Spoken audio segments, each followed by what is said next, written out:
Hello, here we are. The time has come. At this point in this series, we're at the last game in the Ace Attorney franchise. I've streamed everything at this point up to Ace Attorney Investigations 2, which we're just about to start. So, fun fact, this is the first time this game was ever brought over to the United States, officially, because Capcom, for some reason, decided not to bring Investigations 2 over, because I guess Investigations 1 didn't sell well enough to warrant, in their minds, bringing it over. Which is a shame, because this game is infinitely better than the first Investigations. I like the Investigations quite a bit, but Investigations 2 is probably one of my favorite stories. It's been about 10 years since I played through it. I did play through it, and that's the other thing. As we get set here, I will warn you now, you might even want to start a game of noting when I accidentally use the fan translation names for some of these characters, because I'm sure I will. So, a bunch of fans got together and actually translated Investigations 2 back in about 2014, 2015. And then they, of course, came up with a bunch of names for the characters because their Japanese names didn't transfer over. And they were all fun pun names like usual. They were quite good, I thought. But this uses a bunch of new names. So this game is officially titled Ace Attorney Investigations 2 Prosecutor's Gambit. It was originally in the fan translation called Prosecutor's Path, but they decided Gambit was better, I guess. Maybe they're X-Men fans, I don't know. And yeah, we're going to have some names that are going to be unfamiliar to me, and I guarantee you I will be calling them by the dub names accidentally, or the fan translation names. Anyway, let's go. New game, starting with Turnabout Trigger. It's called Trigger officially. It was originally called Target, but now it's called Trigger. Here we go.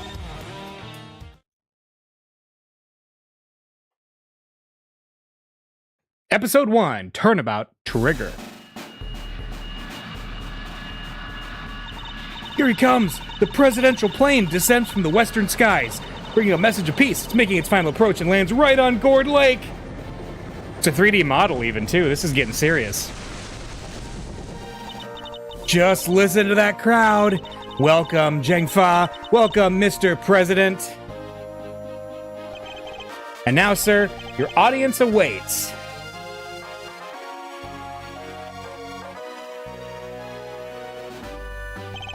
Honored friends and allies, I am here today to deliver a message. The odious criminals that dogged my beloved nation are no more thanks to the prosecutor's office of your great country! Oh, what's this? You have our most heartfelt gratitude. However, friends, do not forget, the battle against evil rages on. Here today I make you this solemn promise. We shall crush the wicked with the righteous hammer of justice. Ah!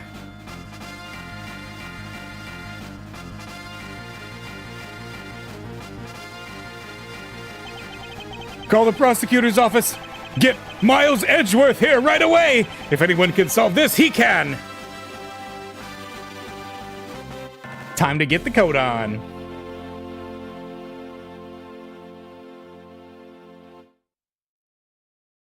So this takes place, like, I think maybe a week after the first game ended. He was, in fact, referring to the counterfeit smuggling operation that we just dismantled in the last game. So, all right. March 25th, 2:46 p.m., Gourd Lake Spectator Area.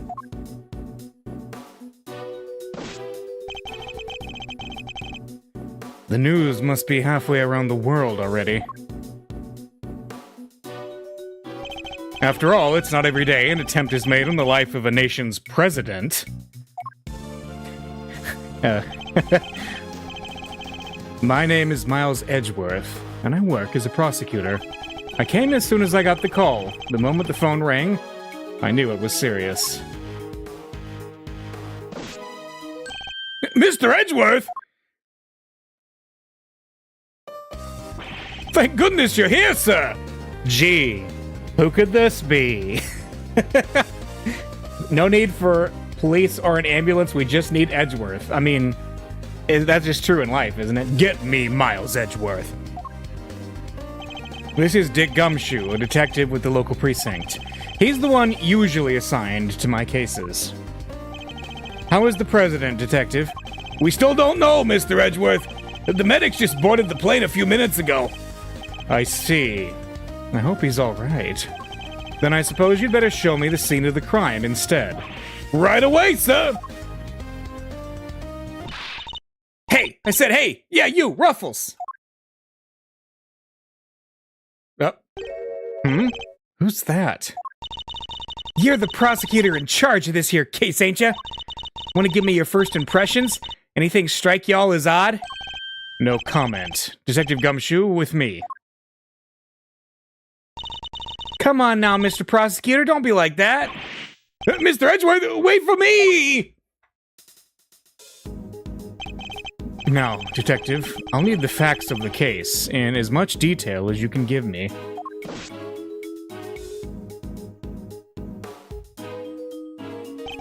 Well, the scene was right here at Gourd Lake, as you already know. A bunch of people were gathered to welcome the president of Jiangfa. Di Junwang, yes, I heard about his visit. It's been all over the news for days now. Newspaper clipping data jotted down in my organizer. It was raining until just before he landed. Luckily, it let up and he went on stage as planned.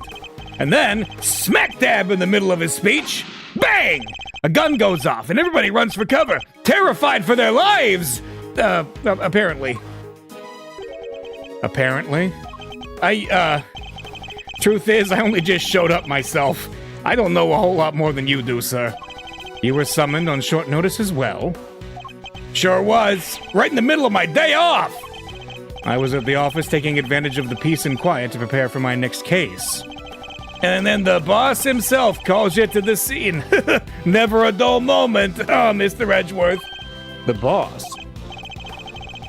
Yeah, chief prosecutor was right here in the park. Saw the whole thing. The first chance he got, he yelled at the top of his lungs, "Get me Edgeworth right away! He's the only man for the job!" Something like that. I see. Oh. They cordoned the perimeter of the park off as soon as it happened. You'll be happy to know. So our would-be assassin is still here somewhere. Good. The president looks like he's about to wrestle President Camacho to settle a tariff issue. Yeah, he does, doesn't he? He looks like a pro wrestler. Yeah. Jiangfa's got what plants crave. Now all you gotta do is find him in the middle of that crowd before they strike again. You're right. We don't know what else our corporate might be planning. These people are in danger. We don't have a moment to lose. Let's begin with the basics. And search every inch of the crime scene for clues, no matter how insignificant they may seem. Precisely.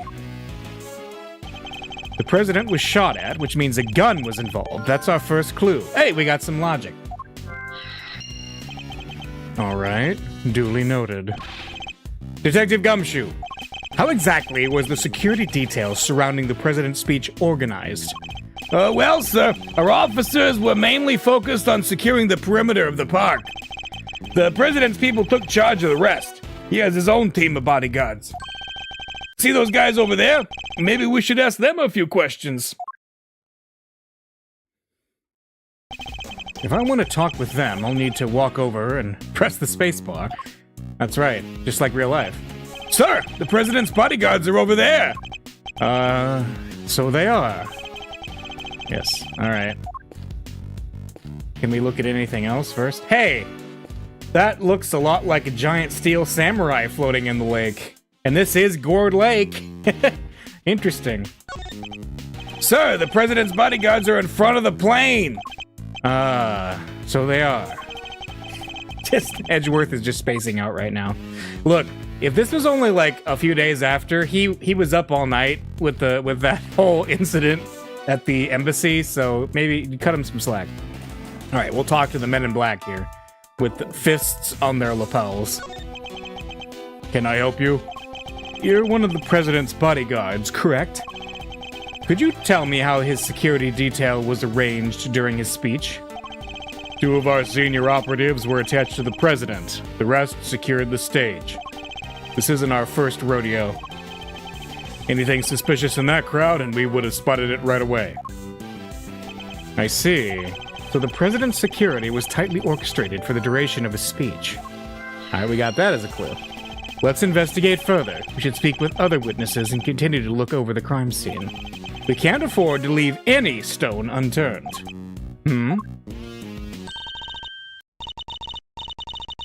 So that's how y'all go about it, huh? Sure is something seeing the pros at work. Care to share a little about what happens to that information once you've got a hold of it? Bystanders. This one seems persistent, but I can't afford to get distracted. She's got a bear trap on her backpack. Hey, Ruffles! I asked you a question, dang it! What happens next? Well, we put all the information together and try to find connections. Oh, wait, sorry, that's Gumshoe saying that. Well, we put all the information together and try to find connections, right, sir? Detective? Oh, don't be so hard on the poor guy. So, connections, you say? And what next? Well, I guess you'd say we connect the dots, connect one piece of information to another. It's Mr. Edgeworth's forte. He's a logic master. I can view what information I have with Q and then connect them with T. Hello, Ruth. I should try it now. Just a quick press of Q and we'll be off down the path of logic. All right. Here we go. So, the president was shot at, and the event security was quite tight. We will connect these two things. Despite the president's tight security, the perpetrators still managed to carry out their attack, completely undetected by a contingent of highly trained bodyguards, no less. No mean feat. This would have taken some serious planning. In other words, the assassination attempt was almost certainly premeditated. All right. That's the stuff, Mr. Edgeworth! The old logic never fails, huh? Indeed. All we need to do is find the right clues, then make the right connections between them. Make the wrong connections, however, and we'll only wind up further from the truth. Which means I must make well-reasoned connections if I intend to draw logical conclusions. Alright, begin investigation. Here we go. Let's get this investigation started! Time to examine anything that looks suspicious. To examine things, I simply need to walk up to them and press the spacebar. Yep. And if I wish to speak with the detectives, I should use tea. Drink some tea. Or spill some tea, I guess. Let's look at... I still want to see the giant steel samurai. No! I was surprised as you, sir, but there's no mistaking it. It's the Steel Samurai! The Steel Samurai, warrior of Neo Tokyo. It's a popular TV show. Old, young, it doesn't matter. It truly has something for everyone. Beats me why they had a Steel Samurai balloon as a welcome party for a foreign president. It is a little odd, although, now that I think about it, what better hero to represent our nation? Yes, the Steel Samurai. Very, very representative of America and California, in particular. I must scour the scene and inspect anything that catches my attention. Oh, that's a little different. Let's see. Breaks your heart, don't it? It does. What villainy could have befallen him? Witnesses said he popped right about when the gun went off. Which would strongly suggest that a bullet struck the balloon. Alright. Looks like we got a case of cold-blooded samurai murder on our hands. This is sacrilege. I won't rest until the culprit has been apprehended. Detective, we cannot let this vile assassin escape. We won't, sir. You can count on it. The Steel Samurai balloon started out floating to the right of the lakeside stage, but has since popped. Good, good. Alright. There's also the flag. It's the flag of Zhengfa. The key motif is a blazing red phoenix. Wait, what's this? Something the matter, sir? You don't see it, detective? There's something unusual about this flag. Compare it with the one on the other side of the stage, if you will. Oh, that's a beauty right there. Just look at it, flapping in the wind. It's immaculate. Exactly, which is how a flag should look. And yet, here we see quite a different picture. One thing in particular stands out, don't you think? Right, of course. Is it yeah, give up. Come on, spill the beans. You can lead a horse to water. I'll just have to move to the cursor to the problematic spot and highlight the difference with T. The fact that there's a big hole in it. Look closely. Do you see the hole? Whoa, look at that! You're right, sir. And note the burn marks around the edges. That's a bullet hole. There's no mistaking it. A bullet hole? So, you're saying a bullet went through this flag? I think I've gathered enough information for the moment. Time to put the pieces together and see what we can figure out. Alright. So we got flag with a bullet hole, pop balloon, assassination attempt. We do pop balloon and flag. My thought here is if we can connect the pop balloon and the flag with a bullet hole, the bullet went through and hit the balloon, maybe? Went through the flag? Let's see. Yeah. There is a bullet hole in the flag, and it seems highly likely the balloon was popped by a bullet, too. Which means 2 shots were fired, right, sir? Possibly even 3. The president was shot at as well, remember? Equally, the hole in the flag and the hole in the balloon could have been made by the same bullet. What we need to know is how many gunshots there were. Investigation complete. Wow. That was a short one. Alright, on with the Ruffles! Ruffles! Y'all figured something out, huh? Care to share? Who exactly is she, and why does she keep shouting at us? Rubbernecker, I guess. Seems pretty interested in the case. Come on, give me something here! We do need to speak with some witnesses to find out how many gunshots there were. Fine, let's see if she can tell us anything. There y'all are! Tabby Lloyd? Oh. Okay. Tabby Lloyd at your service. Okay, her name in the fan translation was Nicole Swift, and I think I like that one better. But whatever, we'll go with this. I'm looking into the case for, well, just for me right now, but... Looking into the case? Miss Lloyd, was it? Miss Lloyd, there's something I'd like to ask. Well, what can you tell me? Any exclusive details you want to share? How about the perp? Have they made any demands? What about them wear their ruffles? Where does a fella buy a cravat like that? Will you be quiet for a moment? I'll be asking the questions here. Dang, and here I thought I could get me some juicy info for my piece. I need to know about the shooting. Can you tell me how many gunshots you heard?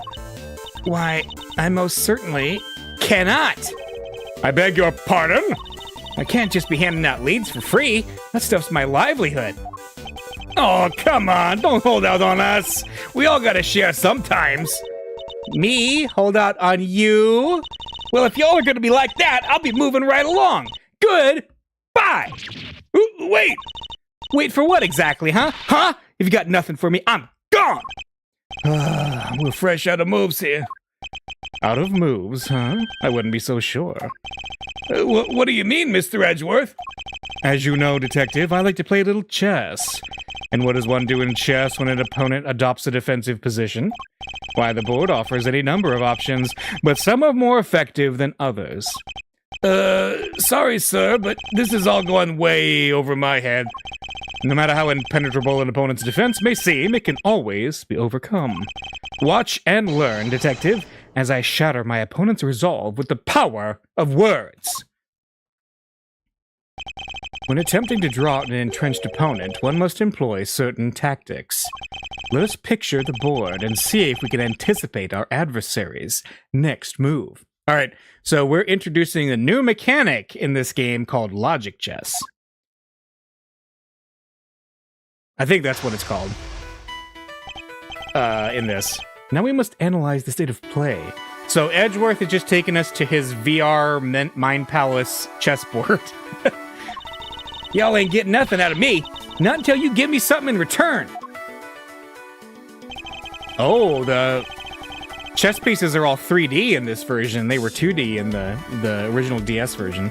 My opponent has dug herself in deep. Her defenses won't be easily broken. But I can't afford to try her patience by taking too long to plot my next move. In other words, I must be conscious not just of my strategy, but also of the passing of time. That said, I can't afford to waste words either. In fact, it can pay dividends not to. If my opponent gets too agitated... If you're fixing to ask me something, will you dang well ask it already? I may be able to gain a tactical advantage by calmly biding my time. Then, when I see a crack in my opponent's armor, I pounce. I should begin by finding out what it is that she does. Alright, time to make my opening gambit. Oh, it's mind chess. Oh, I like logic chess better. What is it that you do? Alright. Why don't you begin by telling me about what it is that you do? Sure, or I could totally not do that. Think I don't know when to keep my mouth shut? That's my job. Is it now? So you do something you won't or can't tell anybody about. No, shut up! I ain't no lawbreaker if that's what you're insinuating! You're clearly hiding something, or bide my time. Clearly. Don't you see? There's nowhere left to hide. I'm not rightly sure what you're getting at here, Ruffles. Oh, curses! I should have picked my words more wisely. Okay, we gotta let her talk more. It's more effective to bide my time the more agitated or upset my opponent seems. And when they're vulnerable, that's the time to go on the verbal offensive. So what is it that you do? And then we got that. So we got that. Alright. We'll bide. He's not gonna say anything. Quiet, stoic Edgeworth. I'm a law-abiding, everyday citizen, and you got no reason to say otherwise.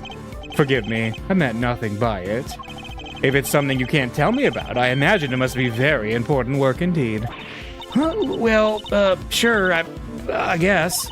At least ways it will be once I bag my first big scoop. What was that about scoops? Yeah. I see. The scoop you're after. So you're a journalist, is that correct? Dang! Sure. I'm your friendly neighborhood reporter. The hungriest cub on the beat. That's the mystery of what she does for a living solved. Perhaps our hungry young cub has gathered information vital to the case. Let's make that our next line of inquiry. Alright, with the opening moves concluded, the mid-game approaches. What else does she have to tell us? Where were you at the scene? What's the record? Where are you at the scene of the crime? At the scene of the incident, were you present at the scene of the crime? At the time of the incident? Come on now, Ruffles, you ain't gonna give little old Tabby something first? Absolutely not. Then I ain't giving you nothing neither. Think I'm a sucker? Think again.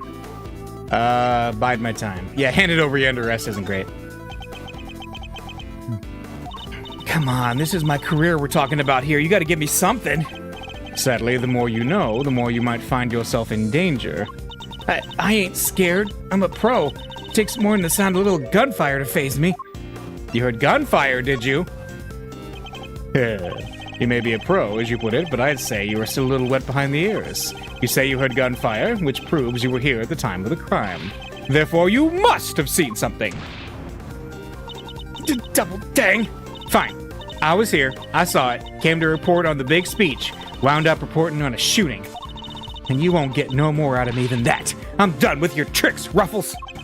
If she came to report on the event, she must have made a record of some kind. A record I would very much like to get my hands on. This is quite the clue as to where to take the conversation next. Were you at the scene? Where's the record of your reporting now? You're a reporter, which means you must have been making a record of some kind. You got more questions, you gotta give me something first. That's the deal. I am not in the habit of making deals. Now tell me what I need to know. Sorry, Ruffles. Can't help you. Time to deploy my clue. You must have a record of your reporting. Okay. No self-respecting reporter would leave the house without a means of putting things on the record. So tell me, Miss Lloyd, where is yours? Of course I made a record. I told you I'm a pro. Dang near wore my shoes out running around on this one. which is why I'm not about to just hand it over to the first person who asks me. I am not just anyone, young lady. I am the prosecutor in charge of this case. Don't you young lady me, you ain't getting it, no matter how many times you ask. It will bide my time. Oh, young lady you as much as I like. That's not gonna work. You understand, don't you, Ruffles? It ain't nothing personal. I understand that your job is a difficult one. You do? Well, ain't that sweet? And in such a competitive field, you must sometimes doubt that you'll ever succeed. No, I'll go plenty far, I'm sure of it. Yeah. Just as long as I got my trusty tape recorder, I'll always be ready to nab me a scoop. Play me the tape.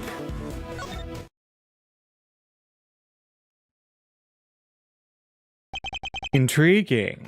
A young reporter hungry for success, so dedicated to her craft that to leave such an important event unrecorded would be unthinkable. And indeed, she did not. She committed the entire event to tape! Dang it! This is my scoop you're messing with, my big break! Fine, sure. I recorded the whole darn thing. It's all right here, you got me, okay? Checkmate. Here we go. We got checkmate. Mind chess, checkmate. You're something else, Ruffles. I was trying to be all strong and silent, but you had me singing like a canary. Never mind that. Now play us the tape.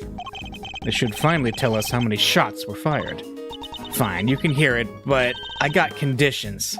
You played me like a fiddle, Ruffles. Only the Chief ever played me so good. So you gotta agree to be Chief number 2, and be mentored to a rising star, aka me. Chief number 2, huh? Kinda like a second parent? That's a big responsibility, sir. And one more thing, I want exclusive reporting rights for the first 24 hours. Come on, you gotta say yes. What kind of mentor wouldn't give his star people the exclusive, huh? She's a difficult woman to refuse, and I need to hear that recording. 24 hours is more than I can promise, but the story's yours until the case is solved. And the job of Chief number 2? I think not. Gah, you're no fun, but I guess a girl can't have everything. No, Edgeworth is refusing to have another young lady sidekick. All for the sake of the scoop, huh? All right, you got yourself a deal. I got exclusive access starting right this second, Ruffles. Good. Then our first order of business is to listen to that tape. Workashak. Honored friends and allies, I am here today to deliver a message. The odious criminals that dogged my beloved nation are no more. The president's speech. Workashak. The president passionately addresses the assembled crowd, as if trying to shake off the reports of his declining popularity by sheer force of will. That there's me. Can't beat a little live commentary to set the scene. The meeting is scheduled for just after the speech, correct? He seems pretty pleased to be able to put the whole Yatagarasu situation behind him. As well he should be. This is a great day for all of us. Whose voices are these? Oh, there were these two old guys standing right in front of me. They were whispering away to each other the whole darn time. I know their voices from somewhere. Wait, the part where the gun goes off is right after this. Workashak. The president thrusts his fist into the air as the excitement reaches fever pitch. The battle against evil rages on. Here today I make you this solemn promise. We shall crush the wicked with the righteous hammer of justice. What the? Sure is. 2 gunshots can clearly be heard. All right. So 2 shots were fired. Yep. And that tells us something. Something very important indeed. It allows us to deduce the trajectory of one of our bullets. Of the 2 shots fired, 1 hit the president, which means the other must have passed through both the flag and the balloon in that order, which, as you can see, allows us to deduce the position of our shooter. The only possible place in which a bullet could have been fired through the flag and into the balloon is... Alright. here, right? Because if he was here, it would have been, yeah, it's got to be like right there. Drawing a line between the flag and the balloon gives us the trajectory of one of our bullets and places our shooter on the left-hand side of the spectator area. Bullet trajectory data jotted down in my organizer. Cool. You're a genius, Mr. Edgeworth. Detective Gumshoe, I'll need to examine the left side of the spectator area. Roger that, sir. So you need me to clear all those people out of the way, I guess? I do, and what evidence remains to be found may already be deteriorating. So I'll need you to be quick about it. Yes, yes, sir. Chief, hey, I'm talking to you, Chief. I suppose you mean me, Miss Lloyd. I surely do. You gotta let me help out. This stuff's my forte.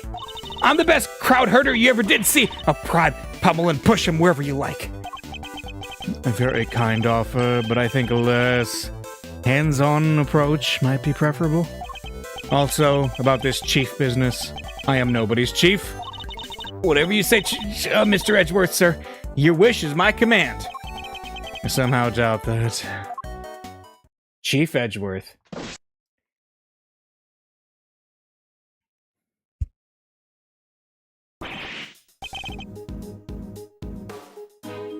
Here you go, sir. It's all ready for you. Hey, I recognize that guy to the left of Edgeworth. Miss Lloyd here cleared everybody out just like that. You should have seen it. No, you ain't seen nothing. The chief, my other chief that is, she sends them running twice as quick. She sounds like quite a formidable character. Perhaps I should go easier on the poor girl. Thank you, but you really shouldn't have all that running around. Your clothes are covered in mud. Allow me to pay for the cleaning. It's the least I can do. Huh? You mean my jacket? Oh, don't you be worrying your pretty little head about that. It's reversible. All you gotta do is switch it around and alakazam, no more dirt. On the outside, perhaps, but you'd still have something of a problem with the inside. We're ready to get back to the investigation whenever you are, sir. The crowd has trampled the entire area. We'll be lucky to find any traces of our shooter at all. All right, begin investigation. Gourd Lake spectator area. All right, we got... Oh yeah, Gumshoe is in fact following us. Nice. Well, this is quite the situation, wouldn't you say, Mr. Edgeworth? Who is he again? It's Payne, Mr. Edgeworth. Winston Payne. We work together at the prosecutor's office. He's a prosecutor? What brings you here today, Mr. Payne? What indeed? Why, only the invitation of the chief prosecutor himself. His voice. I recognize it from the tape recording. Was he one of the men who was standing in front of Miss Lloyd? And where's the chief prosecutor? He had to leave, I'm afraid. He's a busy man. They let him, and only him, out through the cordon.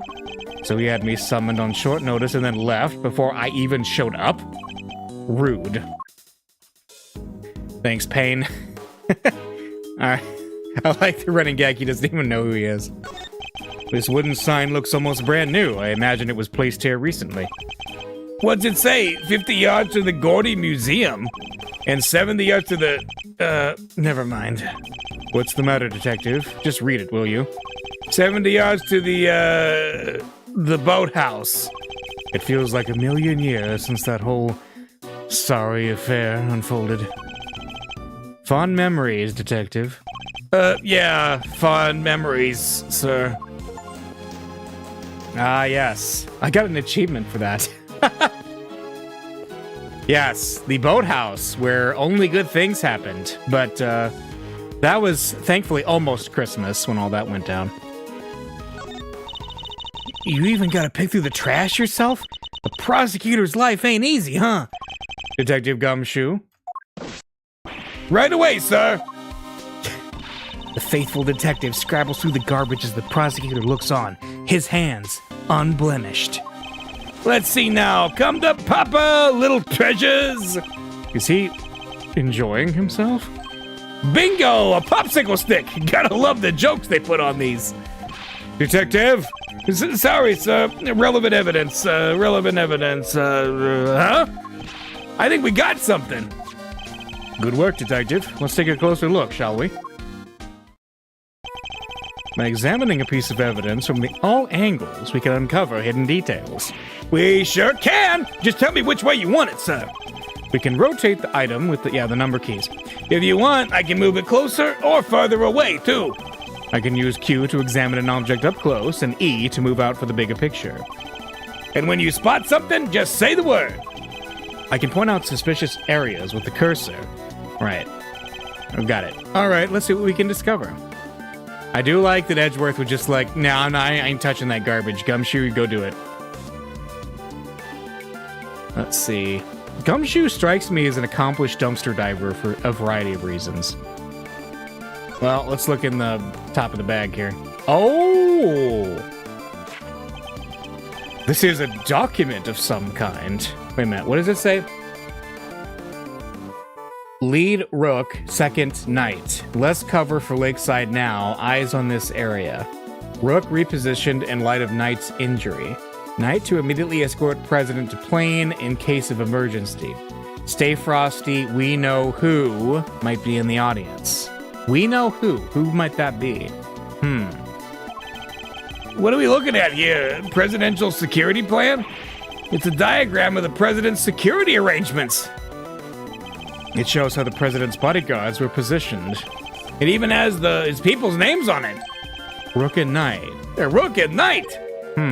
So his bodyguards aren't natives of Jingfa. I heard he uses some private security firm. But why not employ people from his own country? I know why not. You all want to hear a little Tabby Lloyd exclusive? You really know something? Sure I do. I was over at their embassy not so long back, sniffing out a story. While I'm there, one of my sources tells me that the president's got more enemies than you got hairs on your head, including a bunch of bigwigs in the National Police Force. Interesting. So he's unable to trust his own domestic law enforcement. I wonder if one of these enemies could have been behind the attempt on his life. Yeah, okay. But what was it doing dumped there in that bag? You raise an interesting point. It's a document related to a matter of national security. It would surely be highly classified. Huh? Hey, there's something else in here. Yeah, it's a gun with a laser sight. My. What's a gun doing in there? Sir, this bag, it's gotta belong to the... Yes, it could well have been disposed of by our would-be assassin. A revolver. It would have taken a lot of nerve to dump it here amid all the chaos. Alright. Could this be the work of a professional? Kind of looks like this new model kind of looks like the broken butterfly from Resident Evil 4, but that's probably because I really, really like Resident Evil 4. That would explain the security plan, too. I think we need to take a very close look at our latest find. Yeah, let's... how many shots were fired is what I want to know. 2 spent bullets in the cylinder, matching the 2 gunshots we heard on the recording. That proves it! This must be the weapon that was used. Does it? I mean, it's evidence, but it's not, like, concrete evidence, I'd say. This part is called the grip. I've held a few guns in my time, though they've never felt quite right in my hand. This one is no exception. Thanks for letting us know. What about this? This is a laser sight. It can be lined up with a target to make aiming a bit easier. If I press this here... Yep, definitely a red laser. Could the assassin have used a laser sight to target the president? Revolver data jotted down in my organizer. Okay. That bag was a real find, huh? Just goes to show a bag in the hand is worth 2 in the trash. Nice work, detective. Now there's something else I'd like to ask of you, if you don't mind. I need you to take the bag and the gun to forensics and see if they can find any prints. On it, sir! A good set of fingerprints could really help this investigation along. I got the results for you, sir. That was quick. You bet it was. Told the text it was ultra super high priority. Did he teleport and use time magic or something? But, they came up empty. And they checked everywhere? Inside and outside, top to bottom, sir. They even took the bullets out of the gun and dusted them. I should have known it wouldn't be that easy. Okay. Thanks, Gumshoe, for breaking the laws of physics and reinventing relativity. All right. What about this? The television truck appears to be stuck in the mud. Reminds me of the time I pushed your car out of the ditch, sir. Then you just drove away and left me there. Gotta admit, it felt kind of lonely. Oh, did I do that? I think I might have. You came back though, Mr. Edgeworth. Only left me in the mud for maybe 15 minutes. I know you'd never forget about me, sir. Of course I wouldn't. Barring those 15 minutes anyway. Man, this is terrible. You're with one of the news channels. Yep. Can I help you? You must have footage of the event. Do you mind if I take a look? Wish I could help you, but that might be a little tricky. And why's that, huh, pal? You got a problem with doing your civic duty or something? No, it's just that my camera was knocked over in all the panic, and now I can't get it to work. That footage would have helped immensely. Yeah, just our luck. What the? You look like you need a little help, Mr. Edgeworth. I know that voice. Kay? Of course. Honestly, I leave you alone for 2 seconds, but don't worry, your hero's here to save the day. Yeah, Kay's in this one too. That's right, the one, the only, Kay Faraday. Hero, only you would give yourself a title like that. So you're not a great thief anymore? Not right now, but it's not like I quit. I'm just on sabbatical. I'm taking time out for some intensive training. Being the second Yatagarasu doesn't come easy. Kay helped me out on a few occasions about 2 weeks ago when I was working a case. Oh, okay. So it's been 2 weeks. The case of the Yatagarasu, a mysterious thief who seemed to appear and disappear at will, and who claimed only to steal the truth. She calls herself the second Yatagarasu, the successor to the so-called Great Thief. There's not a lock I can't open or a trap I can't escape. And when it comes to stealing, well, I'm still in training, but I'll get there soon enough. What are you doing here, Kay? What do you think I'm doing? I've been enjoying the festivities, of course. I suppose she did mention being fond of such things. And afterwards, I was thinking of dropping by your office to see you guys, but now I don't have to. Good to see you, kiddo. You're as bright and breezy as ever. Hey, Gummy, how you been? You're looking pretty full of beans yourself. So, Kay, are you really here to save the day? Yep. Prepare for your jaw to hit the floor. Your best pal in the world here only went and took pictures of the whole shebang. Did you now? Then you'd better show them to me. Wow, your jaw didn't even drop an inch. What's a girl gotta do to impress you, huh? I know, right? Mr. Prosecutor here is about as much fun as a dang toothache. Won't even let me call him Chief. But I'm forgetting my manners. Tabby Lloyd, ace reporter at your service. Nice to meet you, Tabby. You're right, he's no fun at all. This one time, You two can chat later. Kay, can I see those pictures? Boo, fine, here. Oh. I took this one right when the gun went off. Well, there he is, like, very obviously with the laser sight on his eye, or on his forehead. It was total chaos. People running everywhere. The president and his 2 bodyguards. The names on the security plan were Knight and Rook, I think. What's that? Thank you indeed, Kay. I think you've provided us a vital clue. How-wee! Your eyes just lit up like a pair of dang Christmas trees. Well, Mr. Edgeworth, care to tell the readers what you've spotted? The contradiction. Huh? What now?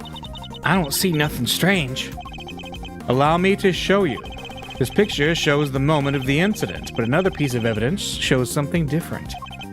I need to highlight the point of contradiction, and then employ my powers of deduction. First, to find the contradiction in the photograph. Well, yes, this is it. I'll simply press T to make my deduction. Well, thanks. Now to present the evidence that proves the contradiction. The revolver, right? Because I think the contradiction is that it had already been fired, but the laser sight is still on him. There's clearly a contradiction here. Oh, what's wrong? If you say so, sir. I can't see anything myself. You don't see it? Something so obvious? That's a contradiction in itself. Mr. Edgeworth, you know if you made a mistake, you can just tell me, don't you? A mistake? I have done no such thing! And I'll prove it to you. I've already located what's contradictory between this photograph and the evidence. Alright, now to present the evidence... Hang on a second. Extrapolations from bullet trajectory suggest that the two shots were fired from the left side of the spectator area. Okay. A diagram of the president's security arrangements, almost certainly classified. Oh! Do I just have to present his picture? Am I getting ahead of things? Just the fact that he doesn't have a dot on his forehead? Really? Is that it? Okay. Really, it was. Come on. Look closely at the picture of the president in this newspaper clipping, if you would, Miss Lloyd. Now, look at Kay's photograph. Compare the two carefully. Huh? What am I looking for here? Well, I'll be. Indeed, there's something on the president's forehead, something that wasn't there in the other picture. What is that? Some kind of birthmark? Yeah, guy's got a big red birthmark right in the middle of his forehead.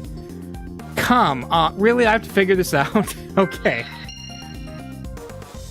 I highly doubt a birthmark just sprang up there since the picture was taken. Did he get bitten by a bug then, maybe? Yeah, that's it. That right there is a big old bug bite. And here I thought it was something important. The look on your face. You should know that the road to the truth is paved with just such seemingly trivial details. Oh, again with the face. All right. Duly noted, Chief.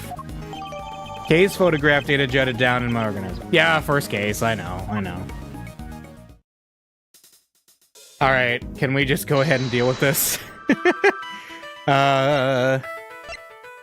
Laser sight, red birthmark. There we go. You're welcome. I have solved the mystery of the red birthmark. Was it really a mystery, though? Really? So it wasn't a bug bite? No, what we're dealing with isn't something that would itch for a day and then disappear. It is, in fact, the beam of a laser sight. Then our killer was aiming to shoot the president square in the forehead? And shortly after this picture was taken, a second shot rang out. Yeah, that's gonna do more than itch. Indeed, I fear the president may be in even more danger than we thought, and that the gun we found was the weapon used in the crime. Revolver data updated in my organizer. Why would the perp use a laser sight, though? He's right. You'd stand out like crazy using something like that. Pew, pew, pew. It's not like you can just go around shooting lasers all over the place. No, and anyone who saw it could trace it right back to the shooter. Seems like a pretty bad idea all around. Oh, I almost forgot. It took a couple more pictures. Or I took a couple more pictures. Maybe the laser sight's in one of them. It's a long shot, but it's worth a look at least. All right, Kay, let's see those other pictures. Yes, sir. Right away, sir. Let's see. First up, here's one I took just before everything started going south. It might be more useful to us if half the frame wasn't taken up with your face. She did the meme. Hey, can you blame me for wanting to get a selfie with the president? Lucky for you, this was right before the gun went off. And this one I showed you before is from just after the first shot was fired. The second shot came just seconds after this. Then there's... What's this? I can hardly see anything. I got knocked over when everyone started running right after that last picture. Yes, I must have pressed the shutter by accident. Not sure this one's gonna be much use, kid. And that's all of them. Case photographs, data updated in my organizer. Cool. Time to take a closer look. Let's examine the picture. Hang on. Oh, before the shooting. I see it. I see it. Is there any hint of the laser sight here in this picture? I see it. It's on Payne. Is it the guy in the red raincoat pointing at Payne? There, I see it. What is it, sir? Look closely at the person with the red hood. Oh, there it is. Indeed, that's our laser sight right there. So that's our pup, the one in the red hood must be... The shooter, yes. We found them, and all thanks to yours truly. Indeed, you led us right to the greatest treasure of all, Miss Great Thief. The truth. Hey, you may have captured our would-be assassin in one of your other pictures, too. Let's take another look. Suspect could be in another one of the photographs. Let's do the after the shooting and see. Yep. Is the person with the red hood here somewhere? We sure do. See him right there. look, right there. A red jacket. That must be our suspect. Looks like they took advantage of the confusion to make their getaway. Luckily, we can see exactly where they were headed. Samurai dog stand. Precisely, which means they escaped towards the right-hand side of the spectator area. Detective Gumshoe! On it, sir! Consider it cleared! Good, I'm counting on you.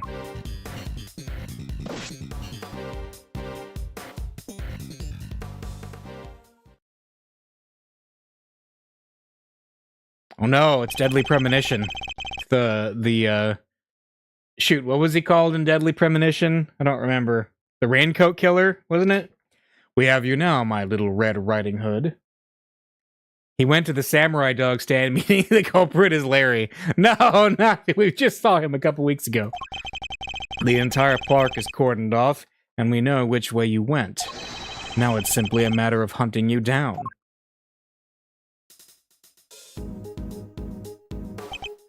Now, let us continue our investigation. There's evidence here somewhere. All we have to do is find it. We got an umbrella, a hat, rifle range. What? The banner advertising the rifle range has fallen over. It must have been knocked down in the crush. It's covered in footprints, too. The crowd must have really panicked. Hey, know where I can buy one of these? Why would you wish to? Don't tell me you're thinking of riding Gumshoe on it and wearing it on your back. What? How did you guess? Are you a mind reader, sir? Is that it? It was a joke, but I should have known that nothing's impossible when it comes to the good detective. There are toy rifles lined up along the counter. Oh, a rifle range. I'm good at these, sir. A regular sharpshooter. I thought you said you hated guns. Oh, I don't hate them. I just don't really like them. Isn't that basically the same thing? Alright, here's the samurai dog stand. I must scour the scene and inspect anything that catches my attention. Oh my goodness, he didn't say the thing. Let's see, what do we got? Oh, what's this? What's this? A red button. Hey, do you think... Ah. Could it have been dropped by our red-hooded suspect? Yes, it certainly seems likely. What else we got? It's a flimsy-looking food stand made of plywood, and it sells samurai dogs. Hey, Mr. Edgeworth, I've got $1.50 if, you know... You're not actually suggesting I subsidize you eating on the job. Oh, I didn't mean to. That is, maybe when we're done? Fine. When we have finished investigating, you can have one. And only one. Understood? Sorry, sir. I never should have... Wait. Did you say I could have one? Yes. Why? Is something the matter? No, it's just... I wasn't expecting you to... Thanks, sir. We got a shoe here. We got a knocked over lamp. Is that the only thing worth looking at? can also look at the flag. It says Samurai Dogs, now with Sakura relish, just in time for spring. Very, very American. Sakura, huh? What does that taste like? Well, Sakura is cherry blossom, so I guess maybe cherries? But blossoms are blossoms and cherries are cherries, sir. They're totally different things. Yeah, but you're right, I suppose. So what does Sakura really taste like? This is my kind of mystery.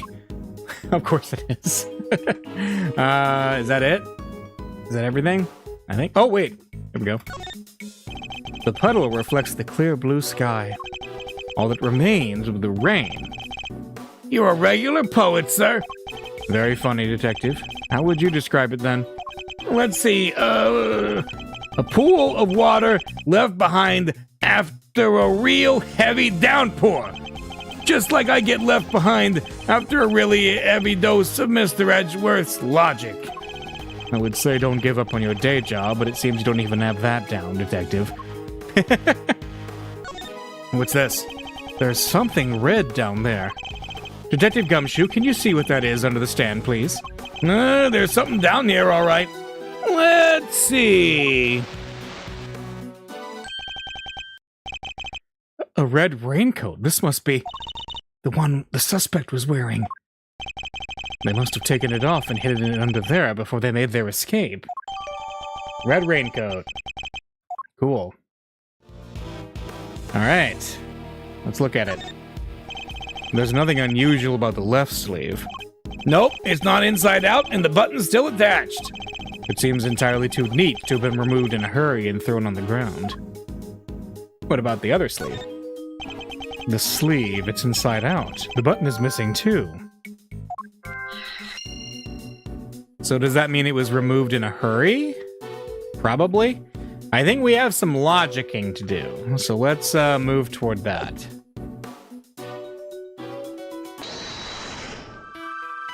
Alright. Raincoat sleeve, red button. That seems easy. The button we found seems to have come from this raincoat. It must have been pulled loose when the killer took it off. The right sleeve's inside out too. It seems it was removed in a hurry. Fast enough to tear a button off, no less. I surmise our assassin disposed of their gun and bag in the trash immediately after shooting at the president. They then slipped into the panicked crowd and moved from the left to the right side of the spectator area. This was because they knew the trajectory of the bullet would point to a shooter on the left side. Finally, they removed the raincoat and hid it under the samurai dog stand. The killer would have needed to get rid of the coat as soon as possible, hence its hurried removal. The fact that the right sleeve is inside out is a testament to how quickly it was taken off. Yep, that and the missing button. Question is, of course, why didn't the same thing happen to the left sleeve? Oh yeah! Only the right sleeve is inside out. Indeed, and the button on the left sleeve is still securely attached. So, what does this mean, Mr. Edgeworth? If we're to answer that question, Detective, we'll need to inspect the raincoat in more detail. Alright. Anything here? It's a bright red raincoat, sir. Red as red can be. The sight of it is getting me kind of fired up, I gotta say. Quite the raging bull, aren't you, Detective? That's me, sir. I'm always ready to charge into action. Yes, or to my defense. Yep. We got a zipper. Let's take a closer look at the inside of the raincoat. Detective Gumshoe? Yes, sir. Ooh, what is this? This is a blood stain. And considering where it's located, I'd say the blood belongs to our would-be assassin. So we're looking for someone with an injury? Not just any injury, Detective. An injury on their left arm. How do we know that?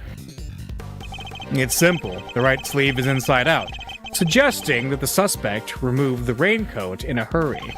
Conversely, the left sleeve is just as we would expect it to be. Therefore, the suspect's left arm was never in the sleeve in the first place. And once we understand that, everything else falls into place. Now, Detective, there is a bloodstain on the left side lining of the raincoat because Because the suspect's arm was too injured to fit through the sleeve. Precisely. Or at least we can say that there is a good probability that that was the case. All right. The pieces are starting to fall into place. Investigation complete. Nice. Detective Gumshoe, I need you to go and search the crowd for likely suspects. Yes, sir. Suspicious characters with injured left arms coming right up. You're even smarter than you look, Ruffles. Taking all them itty-bitty pieces and putting them together like that. You'll have your man in no time. That's Mr. Edgeworth for you. The park is still cordoned off, so our would-be assassin should be in that crowd somewhere. Don't let me down, Detective Gumshoe.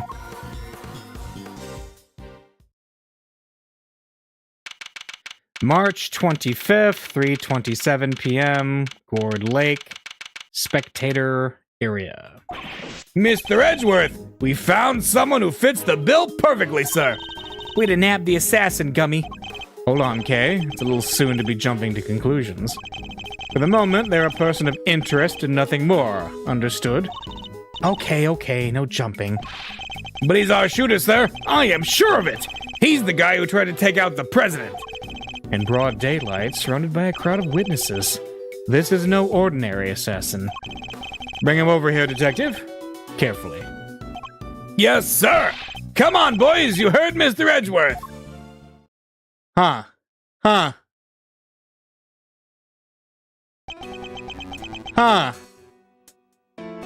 Been a while, hasn't it? I know who that is.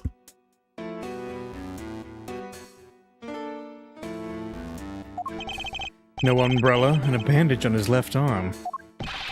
Well, pal, state your name already. Doe. John Doe. Charmed, I'm sure.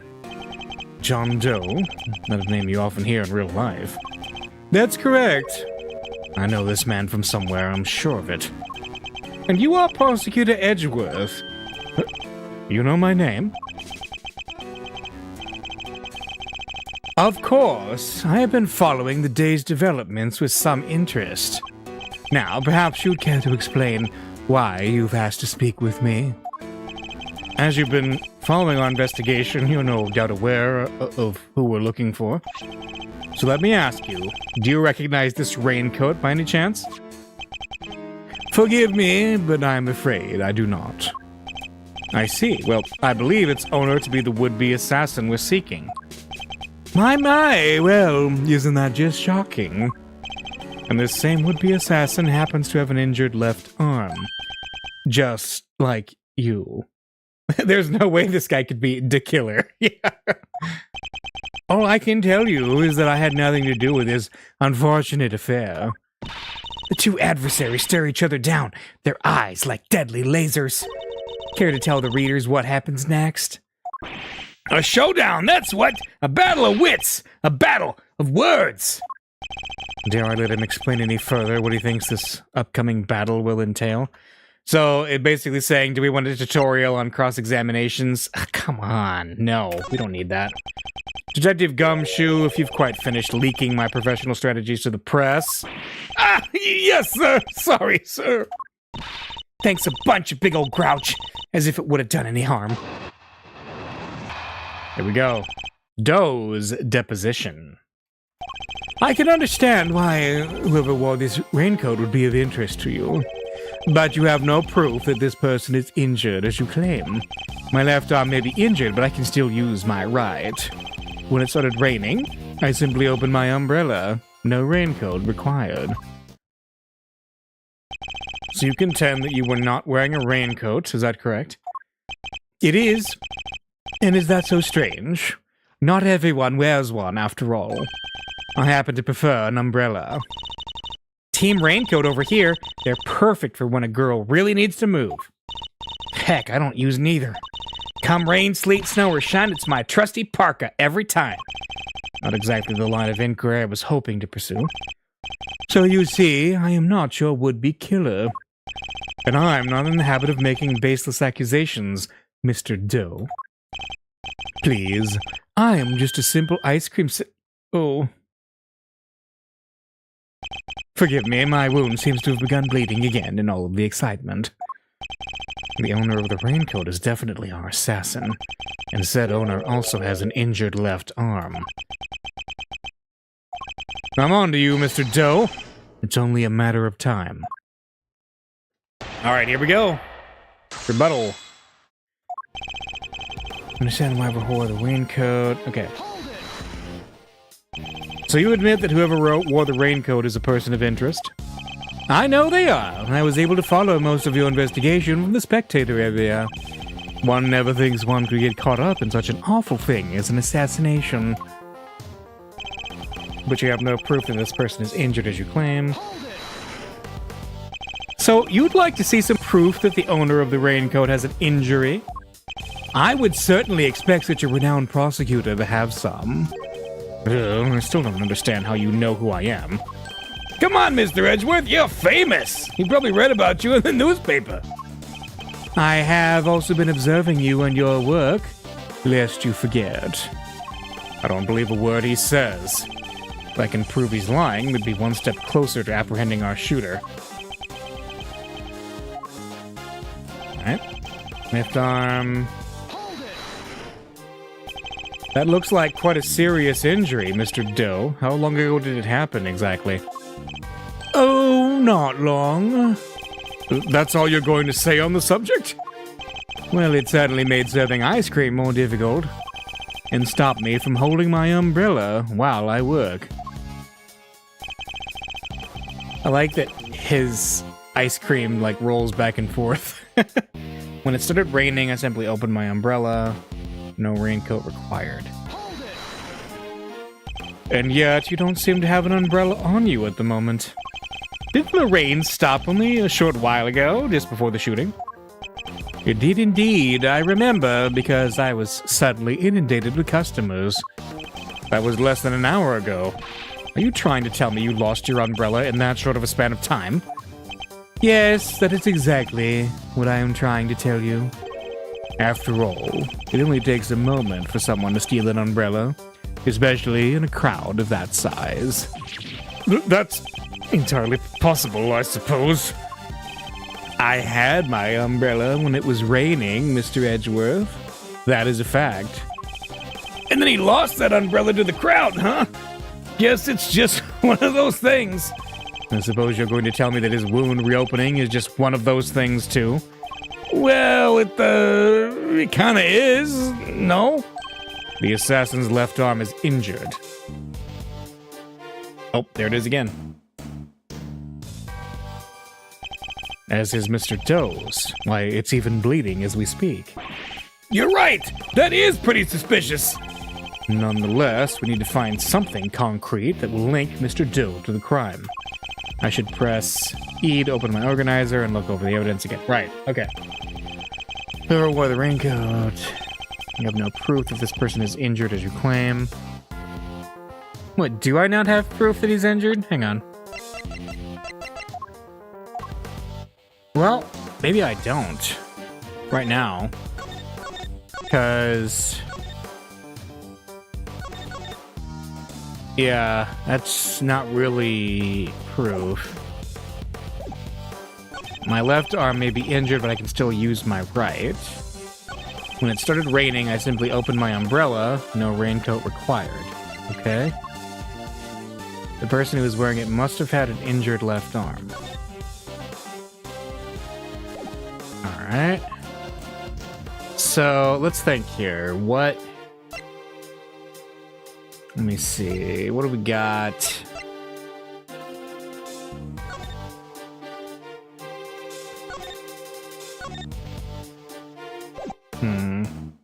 When it started raining, I simply opened my umbrella. No raincoat required. The problem with that is that he was selling ice cream and all that, but let's see. My left arm may be injured, but I can still use my right.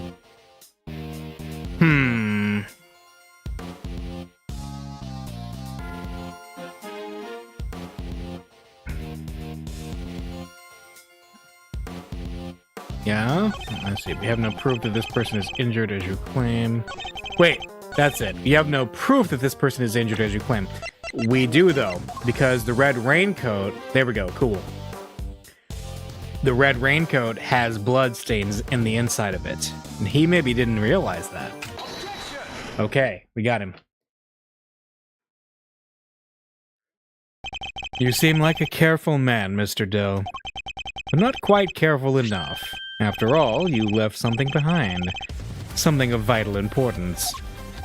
I'm afraid you must have me confused with somebody else. The coat does not belong to me. Or do you claim to have some kind of proof to support your accusation? Your arm isn't troubling you too much, I hope. Your wound seems to be bleeding again. I'll survive, although I can't pretend it's not something of an inconvenience. You have my deepest sympathies. Because if it wasn't bleeding quite so badly, you could have perhaps made a clean getaway. What exactly are you insinuating? As we have already established, whoever wore the raincoat is injured. And now I can prove that person was you. With this decisive piece of evidence. The raincoat. You see, Mr. Doe, there's a small amount of blood on the inside of this raincoat. Blood that belongs to our assassin. Oh. Oh no, he's not sweating. The ice cream is. Attempted murder of a foreign leader? Causing a diplomatic incident? They'll throw the book at you. You can give us the silent treatment all you like, but we don't need you to talk. A simple blood test will give us the answer we require. All it takes is for us to compare the blood on your bandages with that on the coat, and that will be that. We have the evidence. Why don't you make it easier on all of us and come clean? Admit that you were the one who attempted to assassinate the president of Zhengfa. I am not your assassin. You're stubborn, I'll give you that. But if this were a game of chess, you would already be in checkmate. Now do the honorable thing and admit defeat. He doesn't look like a man with no moves left to play. Very well. You have me. I'll admit it. I was wearing the raincoat. He confessed! Say the word, and I'll slap the cuffs on him right now! But I did not shoot at the president. What? Mr. Edgeworth, the only thing you have proven is that I was wearing a particular raincoat. And as far as I'm aware, that is not a crime. Doe's Deposition Part 2. I am no assassin. I am a simple ice cream seller. One who happened to be wearing a red raincoat while watching the president speak. I was as surprised as anyone when his bodyguard sprang into action and the shots rang out. That's when the spectators panicked and started running and screaming for their lives. Now, are you finally satisfied that I am telling the truth? As if your story stinks! You don't scare me. The evidence is on our side, you know. Look, it's right there, plain as day. The assassin. And they're wearing a red raincoat. Intriguing. But that is not me. Oh, come on! Tell me, Mr. Edgeworth, do you really think I was the only one in the entire park wearing a red raincoat today? I do, actually. But then, why? Why does he seem so sure of himself? Doe's Deposition Part 2. Let's see. See, I am no assassin, a simple ice cream seller. A simple ice cream seller, but a knowledgeable one, I assume. On the subject of ice cream, at least. But of course, ask me anything you wish.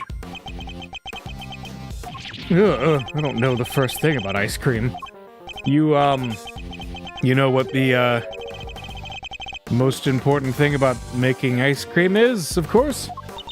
Mr. Edgeworth? Why, the most important thing about making ice cream is to approach it with a virtuous heart. And what does virtue have to do with anything? Without proper reverence for the craft, I'm afraid all you'll ever make are sweetened crystals of ice. There. I hope that you now see. I am nothing more than an ice cream seller. So you have to believe in the heart of the ice cream to make it. All right. Why a raincoat? Why were you not using an umbrella?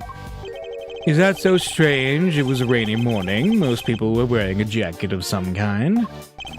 Well, I'd say it's a pretty strange choice, considering you couldn't get one of your arms into it.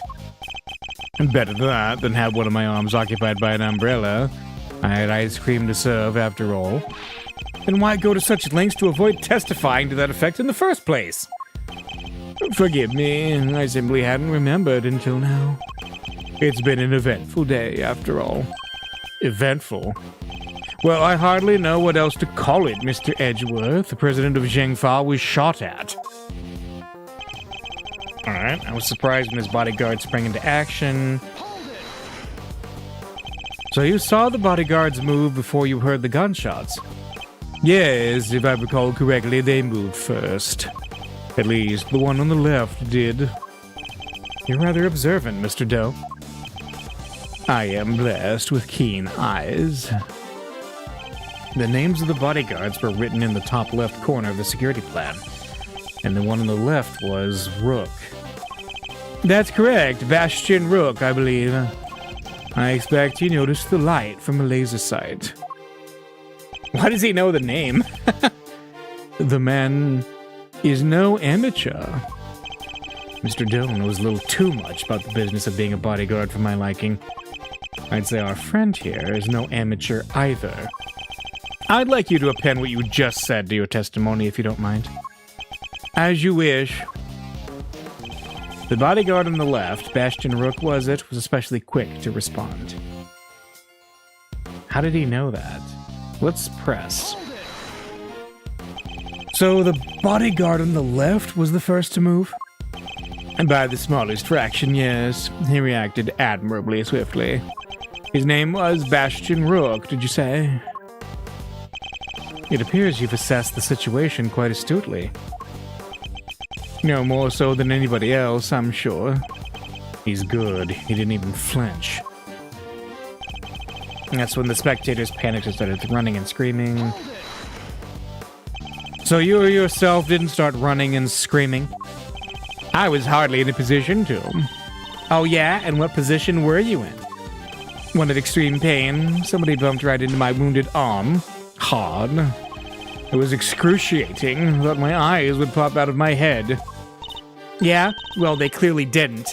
Of course they didn't, Kay. In any event, the shooter was wearing a red raincoat. We have photographic proof of that. And yet, Mr. John Doe here swears it wasn't him. The guy's lying through his teeth, I tell you. No one gets away with disrespecting Mr. Edgeworth, pal. Not on my watch. Calm down, detective. We will get the truth out of him by catching him in a lie. Yeah, so let's keep at him. He'll let something slip soon enough. We got... what's here? The bodyguard on the left. So we got a problem. Rook repositioned in light of Knight's injury. Knight... So he was actually on the president's right? Because he said the bodyguard on the left. How did he know that? Let's present the security plan. Yeah. As I suspected, you are more than what you claim to be, Mr. Doe. You overestimate me, Mr. Edgeworth. Oh? Then tell me how a simple ice cream seller knows one of the presidential bodyguard's names. What? Are you jazzed, surely? You were the one who spoke their names aloud. Rook and Knight, was it? We only know those names thanks to the security plan. But look closely. Only their surnames appear. Yet we all clearly heard you say the name Bastion Rook. How did you come to possess such information? Information we ourselves didn't have. Seems pretty darn suspicious to me. Well, how did you know? Explain yourself. It was merely a slip of the tongue. Another lie. He is the assassin, just like we said. Come now, miss. It's a little soon to be jumping to such conclusions. Oh no, hiss. Ice cream is angry. I did know their names, yes. And the reason for that is, well, I know Mr. Rook. He and I are acquainted. What? We have something of a connection. And his name is a name I could never forget. You think we're stupid, pal? Stop lying! I am not lying. I am, as I always have been, a simple ice cream seller and an acquaintance of Bastion Rook. Yes. And I suppose Mr. Rook will confirm that. It should be easy enough for him to remember his good friend, the slippery ice cream seller, correct? Please, you are more than welcome to ask him. Although I think that might be difficult right now. I would imagine he's rather busy ensuring the president's safety. But suppose you're able to speak with him and he does deny that he and I are acquainted. How will that help you prove I was the shooter? If you weren't the shooter, why take off your raincoat? Because it was no longer raining. In fact, it had grown quite warm. Far better to let my wound breathe, no? Or would you rather I had let it fester? Is he actually going to worm his way out of this?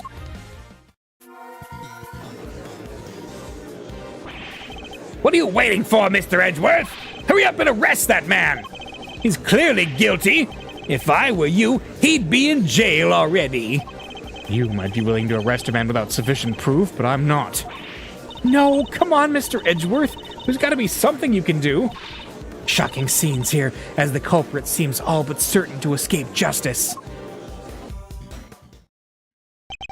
Oh, it seems the court of public opinion has spoken. Very well. As I will clearly be viewed with suspicion no matter what I say, I might as well share what I know. What you know? What's his angle here? I saw them. I saw another person with a red hood. Are you kidding? It's the person you captured in your photograph. I first noticed them just before the president's speech began. He was still railing then. Their outfit was the same color as my own, which is what drew my attention. As did the laser beam that was aimed directly at the president's head. He's claiming there was another red-hooded person? Preposterous! I knew that if anyone saw me dressed similarly to this individual, I could fall under suspicion myself. And so, naturally, I removed my raincoat. So not only did you see the assassin, but they were wearing exactly the same thing as you? How very convenient. I had thought you might find it far-fetched, hence my not mentioning it until now. I know you law enforcement people are very skeptical types. You would never have believed me, especially not if I had said that the shooter was standing right next to a certain prosecutor. Well, I know you don't mean me. I wasn't even summoned until after the shooting. No, not you, Mr. Edgeworth. Your colleague over there. Huh? Me? Yes, the photograph will prove it. I am sure. You see, right there, in front of the person with the red hood. That's me, yes, but what exactly are you saying? What's his endgame here? As I mentioned, I've been following your investigation with some interest, Mr. Edgeworth.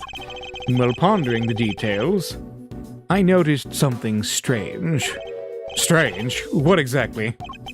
Come now, a man of your talent should be more than capable of spotting a contradiction such as this. I'm afraid I don't follow.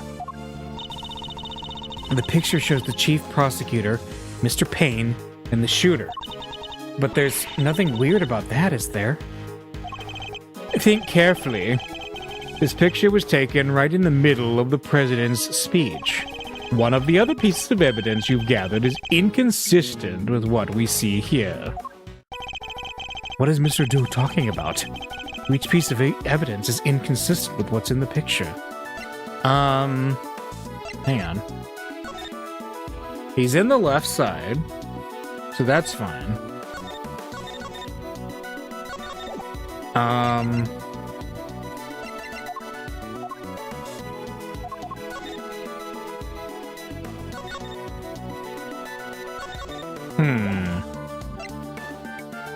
Component trash with laser sight, 2 spent bullets.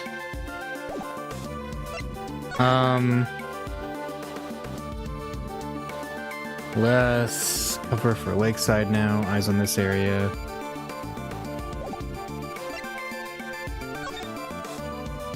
Is it the bullet trajectories? Or... let's see, newspaper clipping, no. 2 gunshots can clearly be heard. So what, okay, what piece of evidence is inconsistent with, okay, so this picture has an inconsistency, right?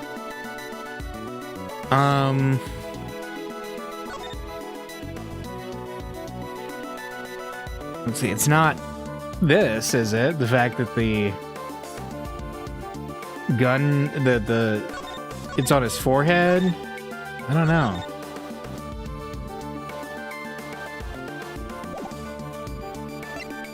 Out of a trash can. Let's see. I'm trying to think. This is...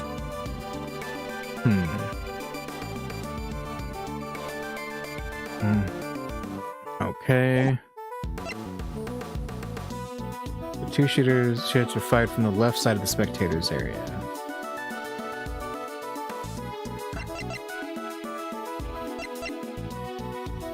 And then the Steel Samurai got popped. We know that.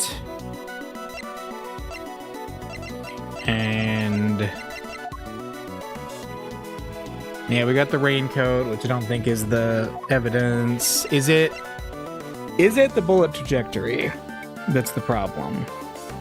I'm wondering. What piece of evidence is inconsistent?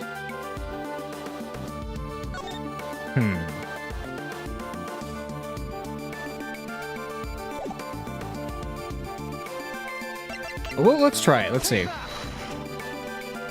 Nope. If I'm honest, I'm not entirely sure why, but I think the conflicting piece of evidence is this. Mr. Edgeworth, are you sure you really want to go around presenting stuff, even if you're not sure?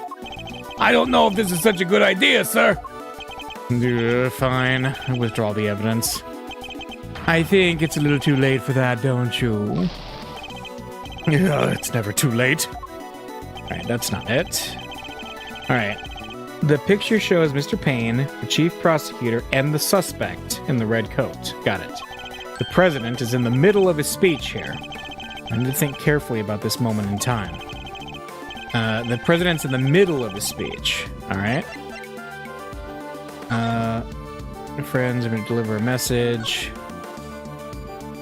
Yes, our president wants to thank us personally.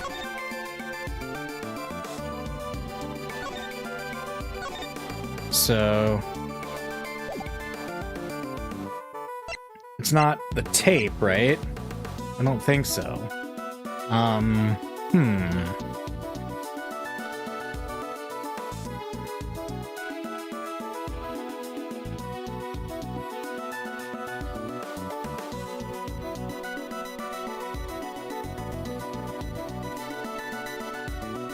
Not there. Okay.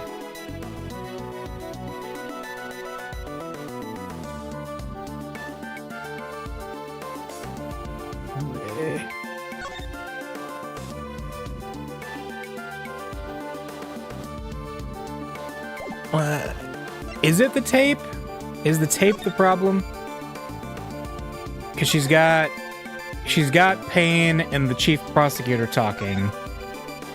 Minute, we shall crush. Gun, bang, bang. Okay. Wait a minute. Is the problem...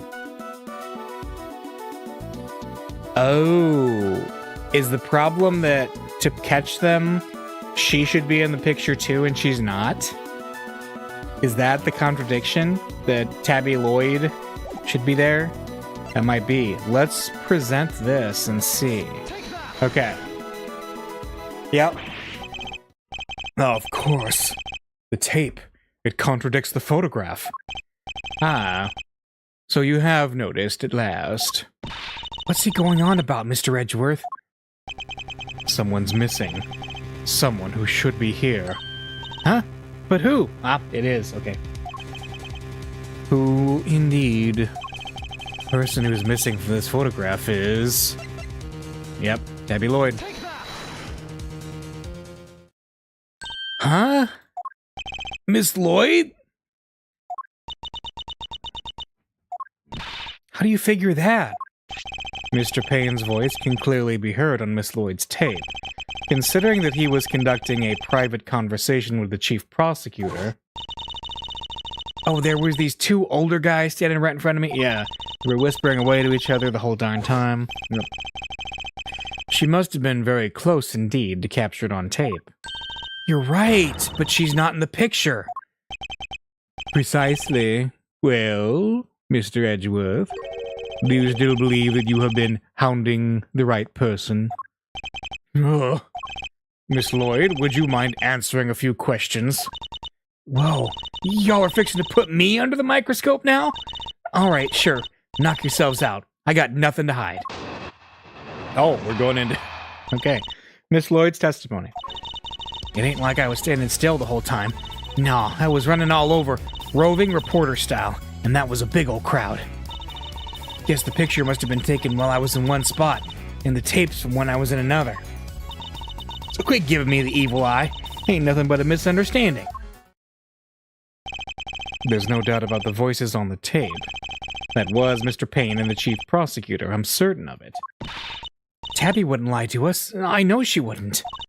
But if she did, that would mean that she's a perp! Will y'all quit messing with me, as if I could have done a thing like that, little old me?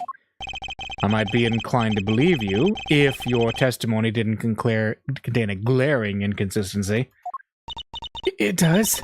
Thought it was pretty good. Seems I have no choice but to present her with the evidence and expose the contradiction. Alright, Miss Lloyd's testimony. Alright. Standing still the whole time. Why would you be moving around if your main aim was to record the president's speech? What now? How do you mean? Surely the speech would have been best recorded from a single consistent position. Well, see, that is, oh yeah, ambience. That's the word I was looking for. Gotta capture the ambience. Can't put that electric atmosphere down in print if I don't have a bunch of it on tape for inspiration. Surely all you achieved was to fill the tape with unwanted background noise. Y'all are questioning my methods now? I don't do standing still, alright? It was running all over, rubbing reporter style. Let's see. You were running all over? Where exactly? Here, there, and everywhere, I guess. What, y'all don't know what all over means? You think I remember exactly where I was and when in a crowd like that? What do y'all want from me? I'd like you to at least tell us whether you were to the left or the right of the stage. Left? Yeah, left, I think.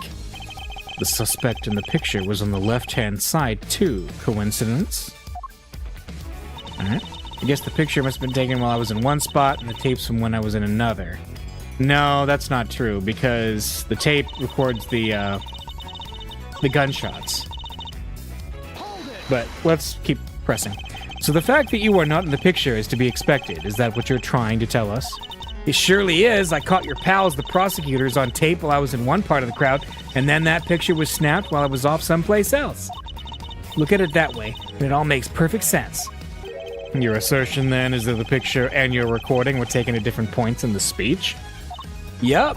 Timing's everything. You learn that soon enough in this line of work. So if I can prove that the two things did happen at the same time, her entire defense will come tumbling down. So quit giving me the evil eye, ain't nothing to be, alright? Evil eye? Are you suggesting that I might be attempting to intimidate a witness? No, I'm just saying that you lighten up a little. Frown that way for too long and it'll stick. Ain't nothing so bad that a little smile can't make it better, wouldn't you say, Ruffles? I am investigating the shooting of a president, Miss Lloyd. A smile is highly unlikely to help with that. So proclaim the prosecutor, all the while beaming from ear to ear. Paragraph ends. Perhaps what I ought to do is deploy my even eviler evil eye on her next time. I just can't get a read on her. But I don't feel like she's hiding anything super bad, either. I agree that she doesn't seem to be ill-intentioned, but who knows if that means something much worse is lying just underneath. Regardless, we must put aside her immediate impressions. Her actions are on the record, and I have proof that contradicts her testimony. Ain't like I was saying, it's still... So it's the... yeah. It's the tape itself contradicts that. Her statement that she was in a different place, because the gunshots were fired when she was there. Miss Lloyd, it's imperative for a reporter not to lie, wouldn't you say? Really? Edgeworth? You're dang right it is, and I don't lie. And yet, the photograph and the recording were definitely taken at the same time. What? You can't prove that! Oh, but I can. The evidence is right here in these pictures. This one in particular shows something that lines up precisely with when you were making your recording. What part of the picture indicates that it must have been taken at the same time as Miss Lloyd's recording? Well, technically the gunshot, but also the fact that the president's raising his hand up, because she'd mentioned that. See here, the president has his fist raised. And what about it? Would you be so kind as to play us the tape again? No, it ain't that simple. What if I were to tell you that you don't have a choice? You don't make it easy, do you, Ruffles? Remember, we are concerned with the moment the president raised his fist. No criminal organization, no matter how big, is above the law. The president thrusts his fist into the air as the excitement reaches fever pitch. There! That's the moment right there! Correct. We have now confirmed when it occurred in the recording. Which means Tabby should be in the picture too. And she is, right there for all to see. But Miss Lloyd is in fact the person with the red hood. What? So you're a shooter, huh? No, I don't even own a jacket like that. And that's right. From everything we know, the owner of the red raincoat is... John Doe, right? Because of the bloody... It's gotta be John Doe, because it's not actually changing the fact that, you know, because, yeah, hang on, let me think about this. It's either John Doe, Tabby Lloyd, or neither of them. Doesn't make sense for it to be Tabby. Doesn't make sense for it to be neither of them, because we did basically prove that was John Doe's coat. He even admitted it. So it's gotta be John Doe, right? We have already proven that the raincoat belongs to Mr. Doe. You, Miss Lloyd, were wearing something else. Something that also happened to have a red hood. So there were two people with red hoods all along? Oh, because she said it was a reversible coat. Indeed, Mr. Doe's last statement was true. Wait, but we only found one raincoat. Where's the other one? Our ice cream seller never mentioned a raincoat, only a red hood. So tell us about your jacket again, Miss Lloyd. Huh? This whole thing? Well, the best thing about it, like I said, is if you get mud on it and such on it.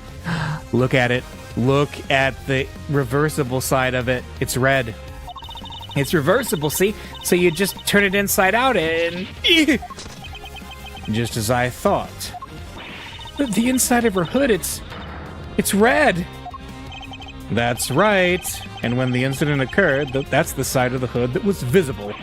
What's going on here? What were you really up to, huh, pal? Wait, I never even wore it that way round. Perhaps if you would allow us to examine it, we could confirm that for ourselves. And you all are going to confirm that how, exactly? It was raining right up until the president's speech, correct? That much has been established already. And as you yourself said... Heck, I don't use neither. Come rain, sleet, snow, or shine, it's my trusty parka every time. If you haven't reversed your parka since the rain, then the inside should be dry. Wait a sec now. I got this big old backpack on, see, so I can't take my jacket off. Yeah. Hey, maybe I could show y'all some other time? You think an excuse like that week is gonna wash with Mr. Edgeworth? Oh. Well, what are you waiting for? If you're innocent, take it off and show us. It wasn't me, I swear. I never shot the dang president. I could never... If that's true, Miss Lloyd, then your best option is to cooperate and tell us the truth. Is there a particular reason why you chose to wear a parka with a red hood here today? Sorry, Ruffles. There's something I never told you. Something I couldn't. But I'll come clean, I promise. Just go easy on me now, you hear? Who said hold it? Who said that? Hold your horses, it's a little soon for the end game. Who's that? Oh, this guy. What?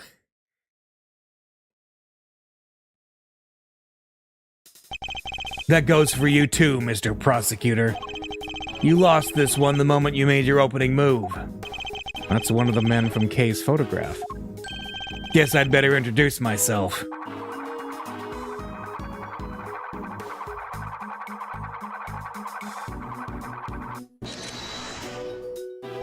The name's Bronco Knight. I'm the president's personal bodyguard. So his name was Horace Knightley in the fan translation. And second in command of his security detail. Point that thing someplace else, pal. What the heck's wrong with you? His trigger discipline is very bad. Sorry, can't help myself. It's just too much fun being this good. You're not a member of law enforcement, so how did you get a gun? This old girl's on loan from Zhengfa, temporarily issued to us presidential bodyguards. Anyway, never mind that. I got 2 tidbits of news for you. You want the good or the bad first? Choice is yours. I'm indifferent, whichever you prefer. Really? You giving up the first move advantage, just like that? Whatever, your loss. Guess I'll push out the first pawn then. So you play a little chess, I take it. A fellow fan, are you, Mr. Red Suit? The name's Edgeworth, and you could say I dabble. Duly noted, Mr. Edgeworth. All right. I'll start with the good news. The president's okay. Didn't suffer so much as a scratch. He didn't? That's a relief. Particularly for the young lady here. That means there's no longer a murder charge on the table. That is good news, huh, Tabby? Yeah, 'cause I'd never... Now for the bad news. The only reason the president's alive is because we bodyguards did our job. One of us did anyhow. Our boss put himself in the line of fire. You're referring to your colleague, Mr. Rook? Yeah, it's game over for him. Huh? No way! Rook is dead. A genuine loss. So, you're saying that Tabby...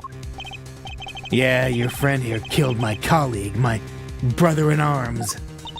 Oh, heck no, I didn't do it. I didn't kill anybody. I could never. I shut my mouth if I were you, murderer. Sure, we did what we had to do, sacrificed one of our pieces to protect the king. But to lose someone like him during a castling, it's a real shame. Castling? What's that even mean? It's a chess term. Very simplistically speaking, it's a move where a rook switches places with the king. Then why didn't he just say so? Mr. Knight, was it? Yeah. What? We'll need to see the victim's body right away. And if possible, I'd like to ask the president a few questions. Sorry. No can do. And why not? That's the third piece of news, and it's the piece you're gonna like the least. I thought you said there were only 2. The National Police Force of Zhengfa will be handling things from here. What? You better be kidding, pal! This investigation was assigned to us. We're not about to hand it over. You're the Edgeworth, right? The one who solved the Edagarasu case? The president mentioned you. I'm honored to have warranted his attention. Makes sense that the chief prosecutor would assign this one to you. Wait, did the chief assign me to appease the president? But that was a mistake. A big one. He should have given the case to somebody with a spine. You're free to take it up with President Wang. If you enjoy diplomatic incidents, that is. You're coming with me. We'll continue this on the presidential plane. No. I never did nothing, I swear. We can do this the hard way if you like. But in Jingfa, justice is served one way or the other. Ruffles, come on, you gotta help me out here, please. Miss Lloyd, she was the one in the red hood. There's no denying that now. But I can't help feeling we still don't know the whole truth behind this case. I'm innocent, you gotta believe me. Can I really let this happen? Is this really how it ends? The look in her eyes, the crack in her voice as she begs me to help her. This is no act by a criminal. She's genuinely scared. And if I let him take her, we'll never know what really happened.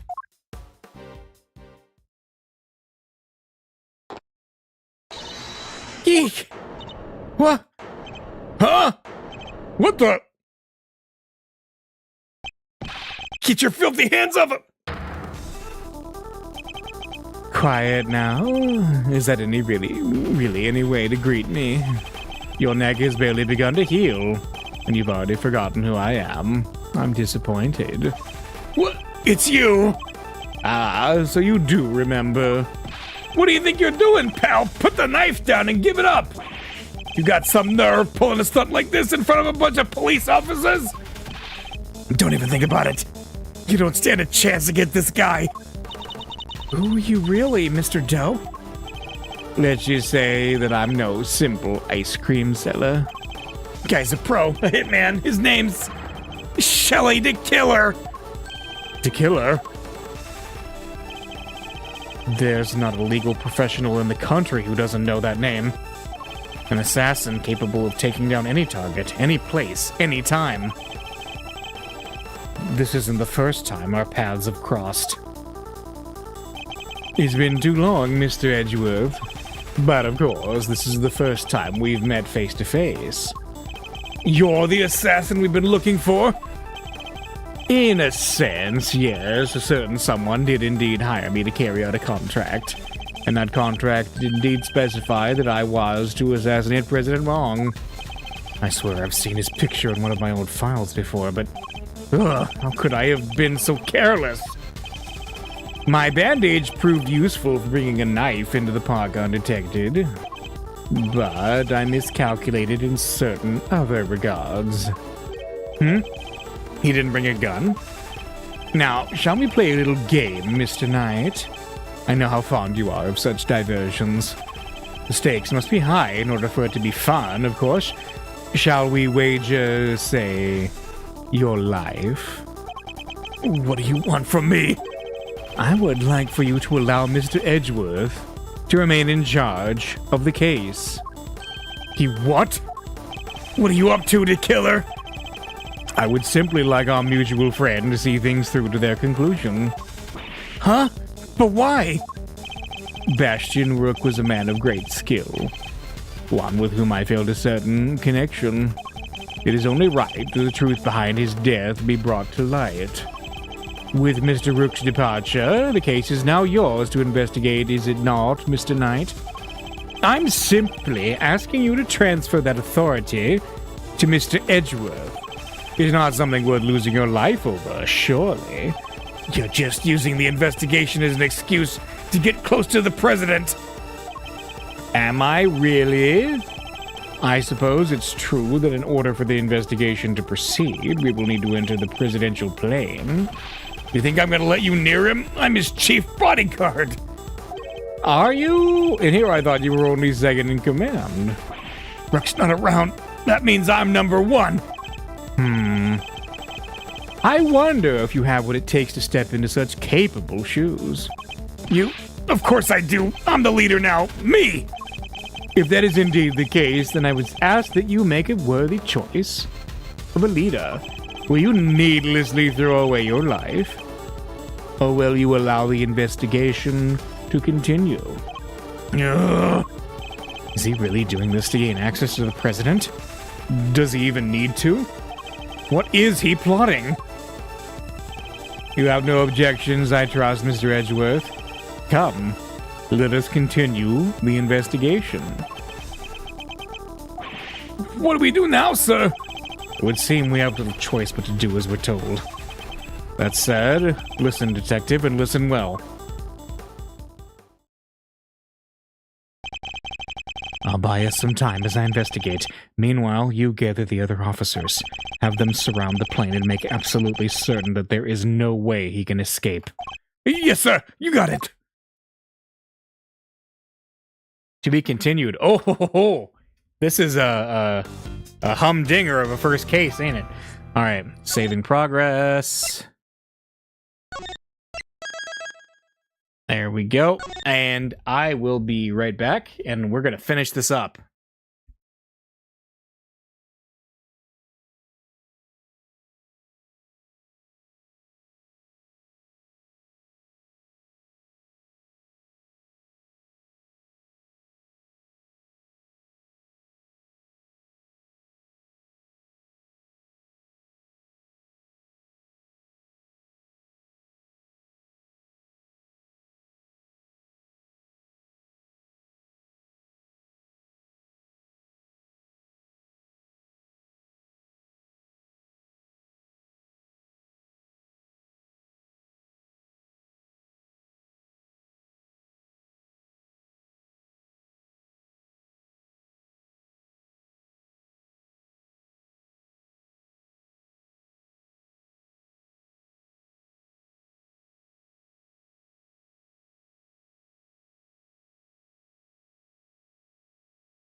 All right, here we go. We will resume now. Latter, a new development. With the death of Bastian Rook and the revelation that Shelley the Killer was in our midst, the case had taken a turn we could have never predicted. Mr. Knight ordered that the door to the presidential plane be opened, and the emergency personnel attending to Mr. Rook's body were asked to leave. With the scene cleared, we stepped cautiously aboard. March 25th, 4:15 p.m., Zhengfa presidential plane. No president in sight. Now where could he be? Who knows? Ah, so he's hiding behind the bulkhead door over there, is he? As courageous in the face of danger as ever. Ha! Sorry to disappoint, but did you seriously expect him to be standing here waiting to meet his assassin? As we have already established, my interest lies only in the successful conclusion of this investigation. Now, Mr. Edgeworth, if you'd be so kind as to examine the body. Alright. My only option right now is to play along. The rest is up to you, Detective Gumshoe. So the attempted assassination of the president has become the murder of a bodyguard. You look like you could use a little help there, Mr. Edgeworth. Not that I need it, but yes. That's what I thought. Then there's nothing else for it. Kay Faraday, Great Thief Extraordinaire, will just have to take it from here. Oh, really? You mean you're going to solve the case for me? Nope. I thought not. But I will provide vital assistance. Now let's get to scouring this crime scene from top to bottom. Thanks, Kay. It will take Detective Gumshoe a while to assemble our backup. So all I'll need to draw this part of the investigation out for as long as possible. Alright, here we go. Jingfa presidential plane. Got some gas masks. Got life preserver. Got a bird. Got riot shield. Let's look around. See what we got here. 2 gas masks in case of a poison gas attack, I suppose. The president certainly seems to think he's at risk of assassination at all times. Wow, gas masks. I've never seen one before. I've heard plenty about them, of course. Oh, from a fellow thief, I presume? No, from the Jammin' Ninja, you know, my favorite kids' TV show.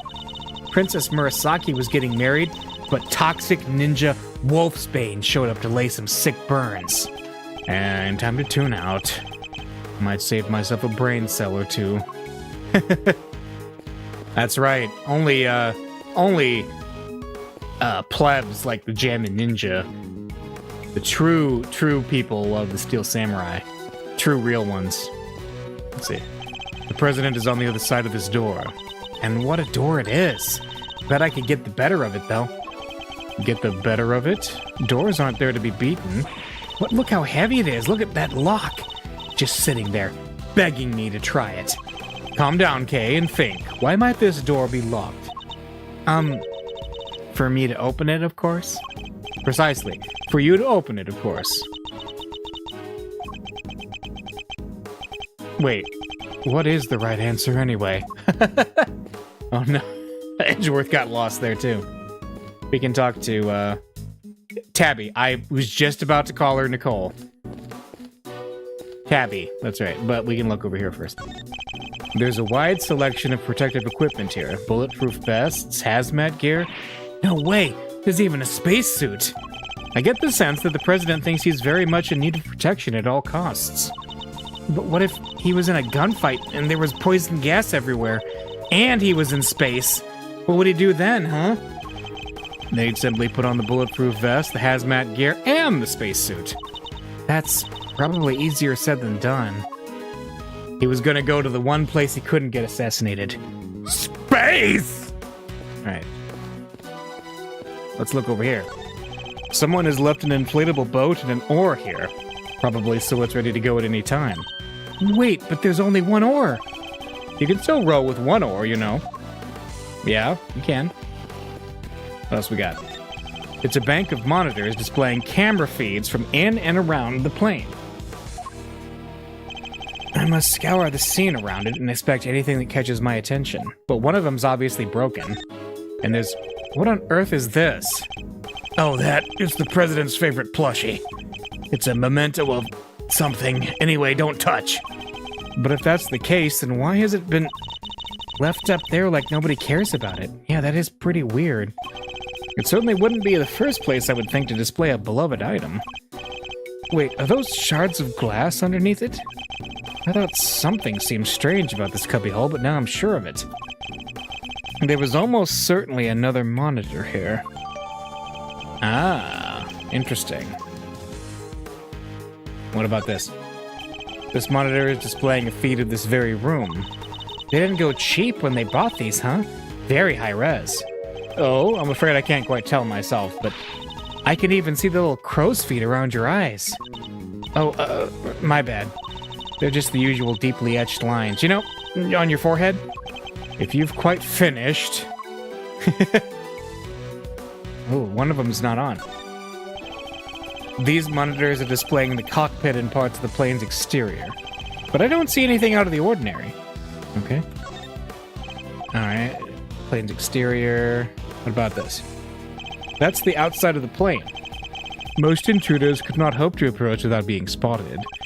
But such measures would be mere child's play in my case. Whoa, you're saying you can get past cameras like these without being seen? Of course. With ease. You have to teach me how, please. Are you taking on apprentices by any chance? Okay, you do realize who you're talking to, don't you? Sorry. Had to ask, though. What a great skill for a great thief to know. Unfortunately for you, I am not the type to take on understudies. You're not, huh? Shame. Shame? In what exactly? Well, I thought he said he was looking for someone to replace him in the last time we saw him. Eventually. What else we got? Look at the desk. I must scour the scene and inspect anything that catches my attention.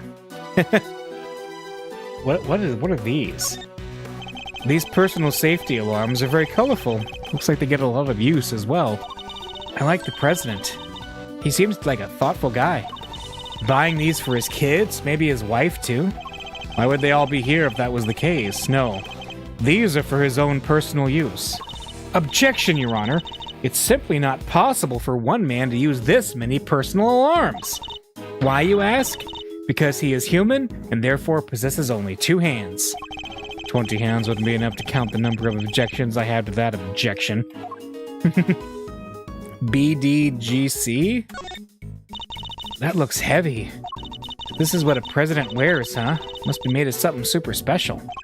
Yes, to protect him from bullets. What? So it's not just for show? Of course not. This is a bulletproof vest. Ah, there's a bullet lodged in it. Oh, so that's what one of those looks like. Why didn't you just say so? Now I feel silly. What else we got? Documents of some kind. You could always steal a glance. Another security plan. Ah, also covered in case amphibious assault. President's safety is paramount. Spectator area should be covered at all times. Interesting. Oh yeah, like the one from the trash can. Precisely. But wait, something feels off. Is it... Hang on, let's... Is it this?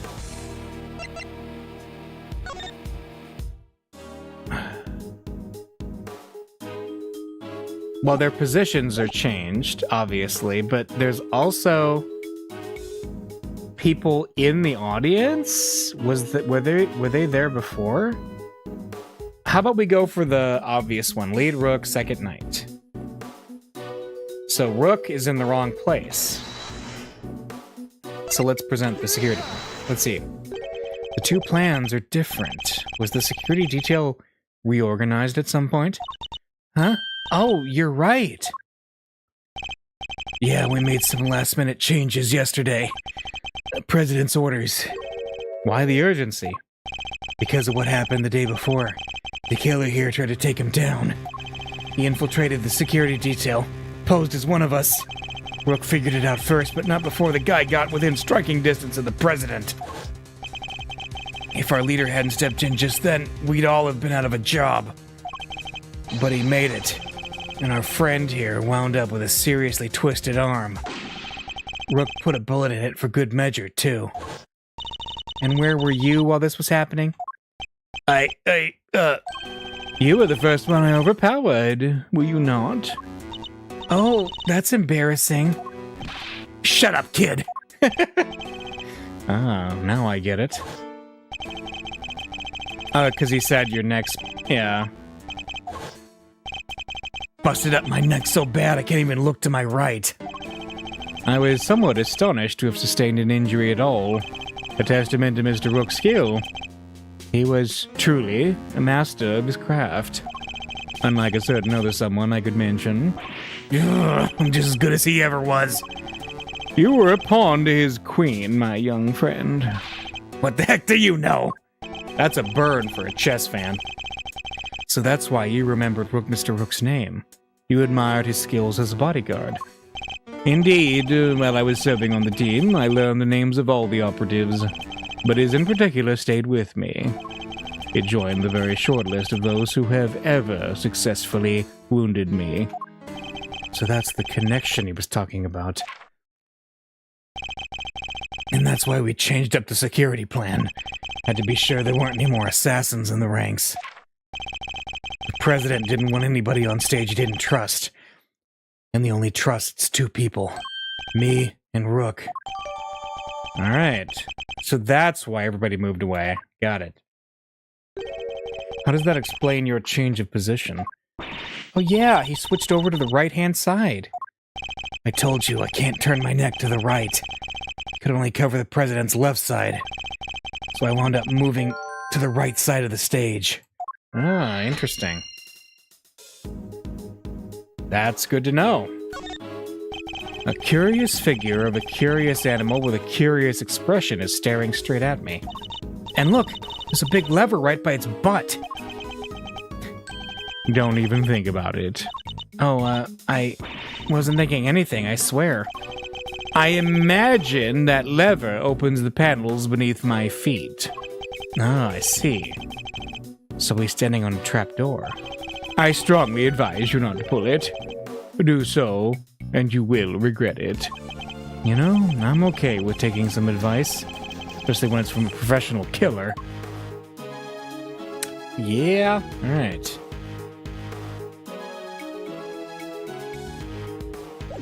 Well, that's that. What about over here? A riot shield, and next to it a canary in a cage. Ah, she's so sweet. I want one. Did you ever see a cuter partner in crime? Partner in crime? Well, yeah, she could help me with lockpicking, stuff like that. A great thief has no greater ally than nature, Mr. Edgeworth. Sadly, such birds are most commonly used for detecting poisonous gases. Wait, this one isn't actually for that, is it? I think it is. I think you're right. Alright, we haven't talked to Tabby yet. Yeah. Hey, do you want to see my badge? He flashes his steely, pointy badge and growls. Fess up or you'll be stewing under these lights until the cows come home. I've literally never said that. Then the mean old detective chimes in with, yeah, and you won't be getting any beef stew either, pal. What exactly are you doing, Miss Lloyd? Oh, just a little practice, prepping for the interrogation y'all are no doubt fixing to put me through. Except that prosecutors have nothing to do with the grilling or stewing of suspects. Okay, that was pretty good. Let's talk. Suspicion of murder. I didn't do it. I'm a reporter. I bag scoops, not souls. But then why lie about your jacket and the laser sight? I just knew y'all would think it was fishy. Is that really all it was? Please, you gotta believe me. I could never do something like this. I'd like to tell you everything will be alright, but just try not to worry too much. If you really are innocent, I'll prove it, one way or another. Thanks, Chief. I believe in you. How many times must I tell you I am not your chief? Oh, sorry, Ruffles. Clean forgot you were Chief number 2. That's not what I meant. Alright, that's all we can talk to her about for now. We can look at the body, and we can also talk to them. I have high hopes for your investigation. I do hope you won't betray my trust in you. Hey, you want to look at my badge to kill her? I must admit, I've never seen one of these up close. It's akin to a license, correct? I, too. No way. You have a license to kill? No, but if I must spell it out for you... Nope, all good, thanks. You can keep that little nugget of truth locked up nice and tight in your heart, okay? So even a great thief's bravado quickly crumbles in the face of an assassin. Okay. Well, let's talk. A mutual understanding. Things are progressing well, I hope. There's no need to worry. Things are progressing just fine.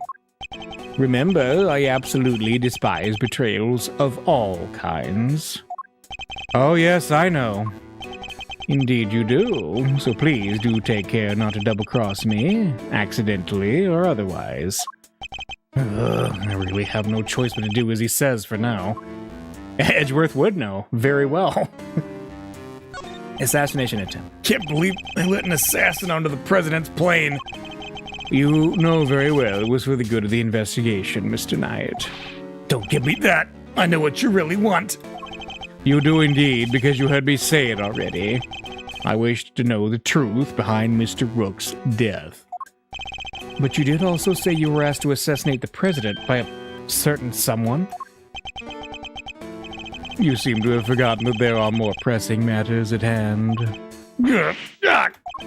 I don't often carry out unpaid work, but it's not entirely unheard of. Fine, I'll get back to the investigation. Good. I am expecting great things from you, Mr. Edgeworth. Alright. Let's look at the body. Can we... Okay, there. I must scour the scene and inspect anything that catches my attention. Alright. It's a bulletproof attaché case. Bodyguards use them to shield their clients from gunfire. There were some in Kay's photograph, too. Looks like Rook and Knight each had one. Alright, designed to provide protection from gunfire. Right. Oh, hey, that's the photo I snatched! You can hardly steal a photo at a public event, Kay. But I'm snatching up a moment in time with every picture I take, you know? I take it snatch is your new favorite word? Maybe. I don't know about that one. About the gun. So the victim was also carrying a revolver. It looks like he was trying to use it. He probably drew it on instinct when he felt threatened. We should check to see if he managed to fire any rounds off. All there, and no other signs of the weapon having been used. Was this one on loan from Jingfa too? Yep, sure was. We're always issued with the same model of gun. Alright, and the bullet wound. The bullet seems to have entered just under his armpit and went clean through his body. Where did it end up? Yeah, there we go. He was hit in an area his bulletproof vest didn't cover. Like it was on purpose or something, huh? The cause of death would appear to be loss of blood. Attempts were made to stanch it, but no avail. Alright, the victim bled to death from a gunshot wound. Got it. The medics must have brought it in to try and save him. Sadly, it was too little too late. It's the victim, Mr. Bastian Rook, bodyguard to the president of Jingfa. He's one of the guys that brought the president inside as soon as the shooting started. Which means he continued to do his duty right up until his dying breath. At least he'll get posthumously promoted? Okay, it's better to know when to say nothing at all than end up with your foot in your mouth. What do you mean? I mean, bodyguards don't even operate on the same rank promotion system as the police in the first place. Alright, and what else? It's a trapdoor connected to the lever on that curious figure. If someone were to open it, everyone would fall through. Mr. Rook, Mr. DeKiller. Don't even think about it. I wouldn't dream of thinking up ways to take you down. Might I suggest you keep your monologues internal? Kay's thinking about how to deal with DeKiller, I guess. Alright, is that everything on him? It looks like it. So I think we have some logicking to do. Here we go. Yep, we got lots of logic. Alright. 6-shot revolver. 6-shot revolver. Knight's position, bullet through the body. Wait a minute. There is no body revealed. There's no bullet hole that I can see. I'm curious where this bulletproof vest came from. Is it the president's? I don't know. Alright, let's do some logicking. Rook's gun, bulletproof vest, bullet through the body, 6-shot revolver, assassination attempt. Okay, the president was targeted during his speech, a premeditated attack. Knight can't turn his head, bullet through the body. Found it in the desk. Alright. Can we link the 6-shot revolver found in the trash with Rook's gun? I'm curious about that because it looks like the exact same model of gun, right?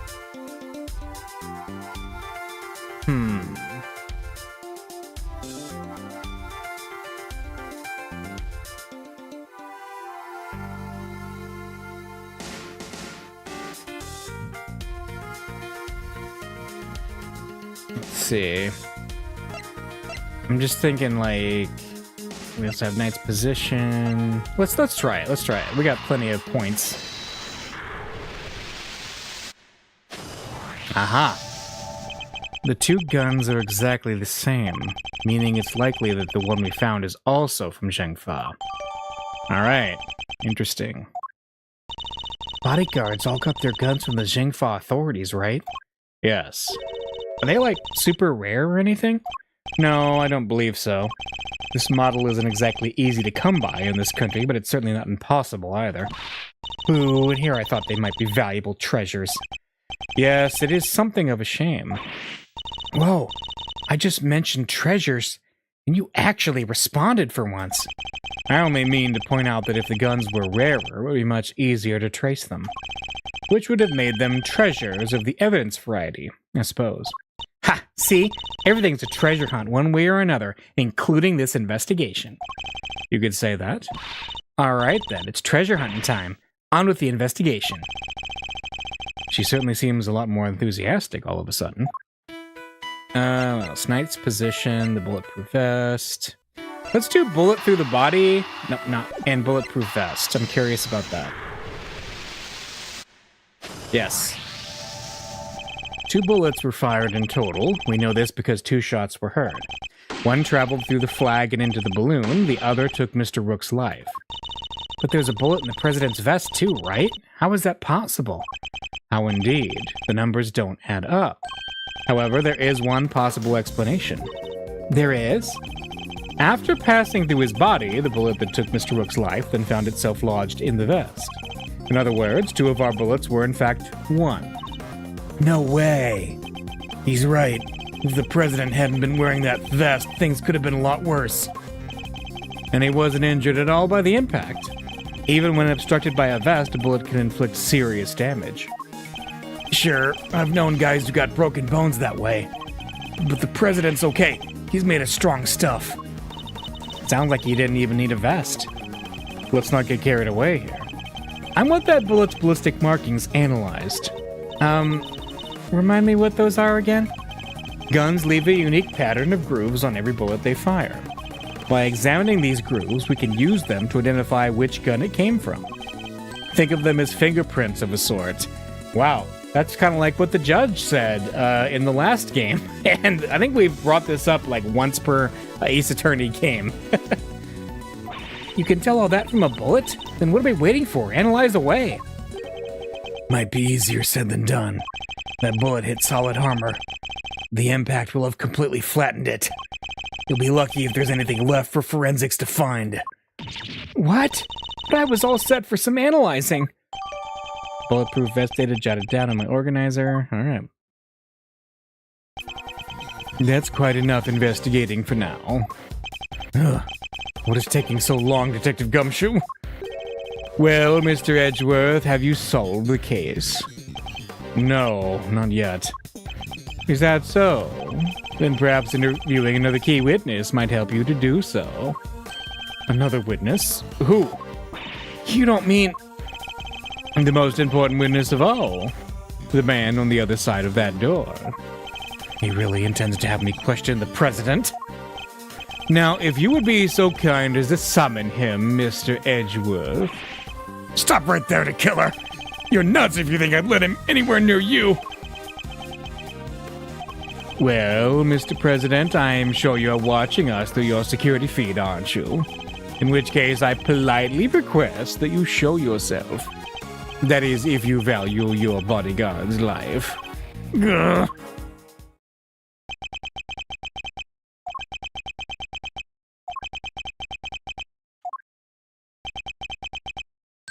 Well then, if nothing else, we now know what kind of a man you really are.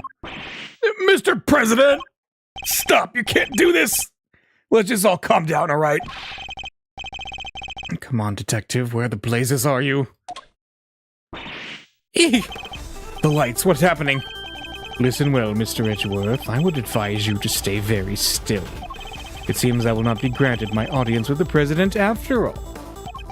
Even with Mr. Knight's life as my bargaining chip. No, stop! Okay, you won't get away with this, to killer. I have seen enough, and now I know the truth. Where are you? Where did you go? Duh! I leave the rest in your capable hands, Mr. Edgeworth.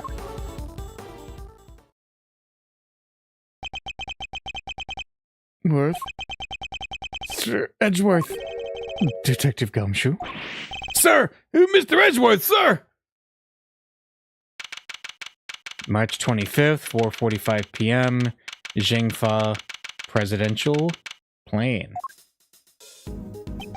I must have been knocked unconscious. Sir, you're okay? Are you alright, Mr. Edgeworth? Never mind me, he didn't hurt you, did he, Kay? Yeah, I'm fine. I just woke up myself. My head will be sore for a while, but that's about it. So you can stop worrying. Detective, did you manage to stop the killer? Well, see, Miss Lloyd came running out of the plane and, she told us she'd flown the coop. We were too late. I'm sorry, sir. Bodyguard over there told us something too. Seems there's an inflatable boat missing from by the window. The killer must have stolen it and rowed himself across the lake. What about the cordon around the park? I'd called everybody back in to stake out the plane, including the guy stationed across the water. No! So he's completely slipped through our fingers? Not the best look for the department, but yeah. Hey, Edgeworth. Mr. Knight, you're alive. Yeah, no thanks to that murderer. Oh, that reminds me, I found this lying on the ground next to you, Mr. Edgeworth. A calling card, marked with a seashell. Guess he wanted to leave a message. Left behind, yep. The calling card. The killer usually leaves these next to the bodies of his victims. But you're not dead, sir. But I could have been. Maybe that's the message. I can't stop thinking about his parting words. We just saw this. Yes, he's seen enough and he knows the truth. Okay. Leave the rest in your capable hands. Yeah. And now I know the truth. The truth about what?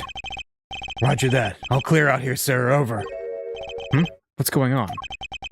That was the president. He's coming out. No.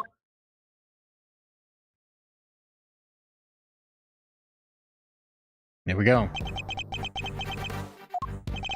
So he's the president of Zhengfa, Mr. Dijun Wang? And you are? It's an honor to meet you, Mr. President. My name is Miles Edgeworth. The honor is all mine, Mr. Edgeworth. I am Dijun Wang. Your efforts on behalf of Zhengfa have not gone unnoticed. You averted something of a crisis. He must be referring to the Yatagarasu case. Thank you, sir, but all I did was solve a few local cases of murder. You are too humble. I have been observing your investigation. You are an impressive operator, Mr. Edgeworth. Even if the killer did get away. That's very kind of you to say. So he was watching through his security feed. Sadly, I must inform you that this is as far as your investigation goes. Huh? What do you mean? Hear me, foolish prosecutor, for I shall say this only once. Knight has apprised me of the state of affairs, and from this point forward, the case will be handled by Zhengfa's police force, the finest in the world. Even with the killer out of the picture, they're still looking to get me thrown off the case? What do you think you're doing, pal? Nobody talks to Mr. Edgeworth like that. If I hadn't been for him, the killer would have... Detective? Forgive him, Mr. President, but I must confess to being somewhat confused. I fail to see how or why this case falls within Zhengfa's jurisdiction. You fail to see? Enough, puny prosecutor! You seek explanations from a head of state? I say no! 1,000 times no! I will not explain myself to you. Now hand over the evidence you have gathered and remove yourselves from this plane. I'd do what I says if I were you, Edgeworth. Ugh. This case can't really be the end of the line, can it?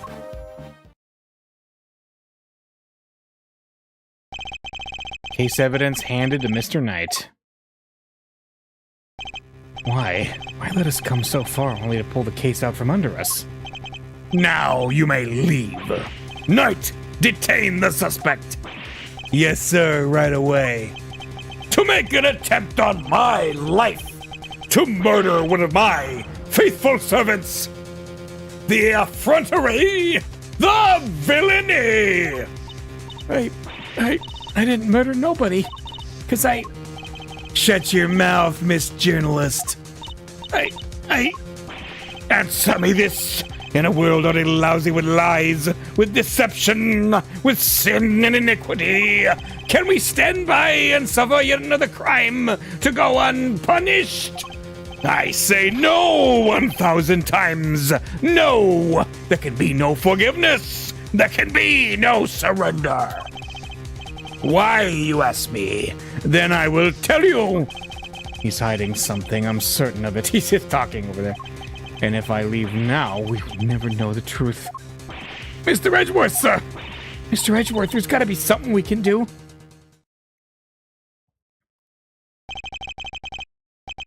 Think, Miles. Remember, how many times have you faced situations like this in the courtroom? You've confronted the lies of witnesses, encountered the arguments of other lawyers. Has the critical evidence always been laid at your feet? No. And yet you always got to the truth of the situation in the end. With your greatest weapon of all, your words.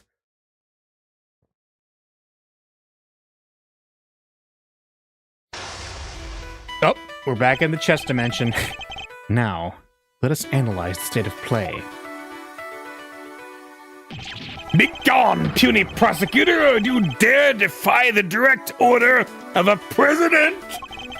He's not going to listen. He clearly means to drown out any objection by means of pure rhetorical force. When an opponent is on the offensive, the best thing I can do is bide my time and wait for an opening. As he said himself, he's a head of state, a seasoned politician. He won't open himself up to attack easily. I can't let him bully me into submission. I have to stay calm and alert. If I can read his movements and expressions correctly, I may be able to find my moment. My first aim should be to find out why he is insisting on Zheng Fa taking over the case. The board is set. Time to make my opening gambit. Mind chess, commence. Alright. Explain to me why I'm off the case. Yeah. Could you at least explain to me why I'm off the case? Imbecile, cease your insolent jabbering. I need not explain myself to you. My reasons are my own, and they are none of your concern. If I want to take this any further, I'll need a clue of some kind. Let me try another tack for now, okay? Who will take over the case? Please, about the case. Did I give you permission to speak? No! 1,000 times, no! Bide my time. I am the leader of Zheng Fa. I have no time for your insolent backchat. I was simply hoping to confirm one basic fact. You say that the investigation will be assigned to your national police force? I do. Now enough of your pointless questions. Bide my time. Let's go.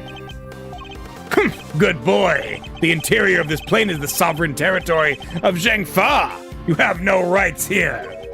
Is that so? Could it be that our current location itself is significant somehow? I should keep that in mind. It could be a useful clue. Explain to me why I'm off the case. So now we know that. Maybe. Could you at least explain to me why I'm off the case? Is this just time to employ my clue?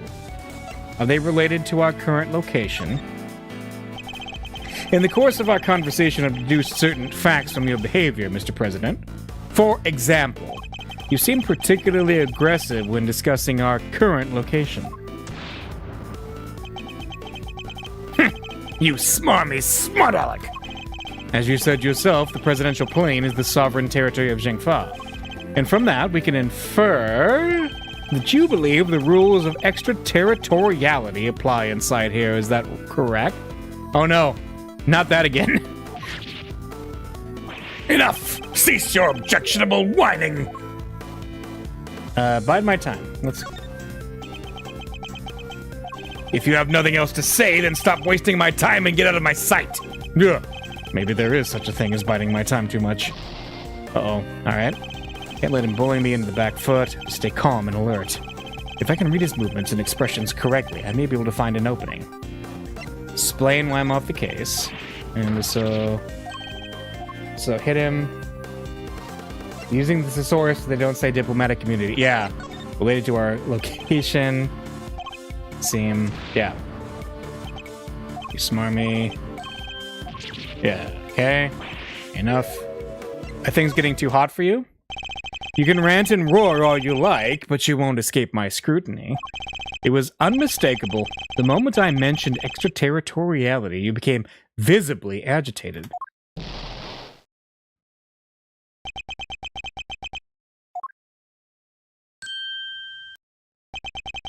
You think you're clever, don't you?